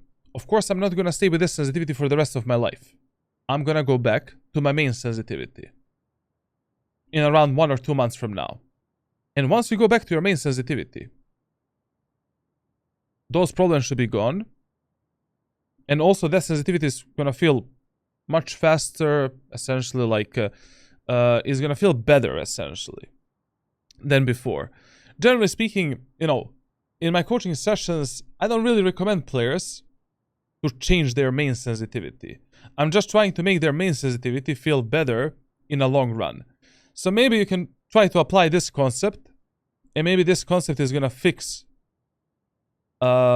this problem in a long run. But anyways, you're gonna get some kind of an aim training routine after this VOD review. I'm gonna try to figure out something for you, and I'm gonna rewatch this VOD again and, you know, watch all of the mechanical problems and give you something like that you can work with. But definitely, you know, you should not focus on the static aim. You should focus more on killing the moving targets and connecting your movement with your aim. You know, during a deathmatch, in the practice range, like when you're doing the bots, like, don't stand still, you know. Bot spawns there, try to kill that bot by moving in the opposite direction and flicking towards that bot. Flicking, moving, etc, etc. And when it comes to the Jett knives, you know, like, you can, like, one of my favorite practices when it comes to improving the Jett knives is the following. Like, this is how I got better in close beta episode 1 and episode 2 with the Jett knives. So essentially, like, with the Jett knives, the main benefit of the Jett knives is that you are fully accurate while you're in the air. And a lot of times with the Jett knives, like, you'll be using the updraft to kill the enemies or peeking the enemies like this. So literally my favorite practice for this is turning on like 100 elimination bots. How the fuck I turned that? Just a second. 100 elimination bots and just picking this bot in various what the fuck was that delay? Just picking that bot in various different ways, you know, from the walls. Bro, this mouse is so bad. I'm gonna not that I'm gonna sell you. I'm gonna throw you in a fucking trash can, man. The mouse doesn't wanna jump, man. My mouse wheel is fully fucked, bro. Don't buy this shit. This mouse is out of my recommendation. Like, what the fuck, man? I've used it for 3 months and it's already, like, broken. So basically doing something like this, you know, then you can try to engage these targets from different elevated spot, like maybe going up, then getting up in the air and trying to be precise, etc, etc. Like, figure it out for yourself. Like, there is various different ways how you can do this specific practice. What mouse? It is the HTX G-Wolves, like 4K fucking Chinese mouse, man. Like, I don't know. I've ordered the ultralight X final mouse, Tiger, but it's not like, you know, it's still not delivered.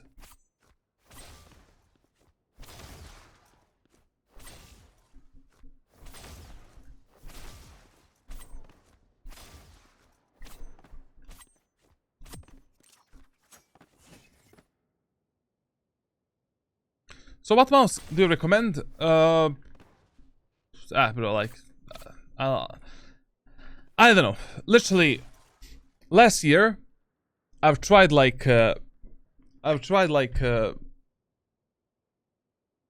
different mice. 10 different mice. And out of these 10 mice, my favorite is Viper V2 Pro. The mouse on which I started 2023, and I sold that fucking mouse. I mean, I'm gonna buy it again if ultralight X is not good, but I really feel that this ultralight X should be like should be good. Okay, guys, that's it for this VOD review. Thank you for watching. Make sure to subscribe, leave a like, leave a comment. If you want me to review your VOD, make sure to join my Discord server for coaching, and I will see you in the next VOD review. Yes, sir. Mwah.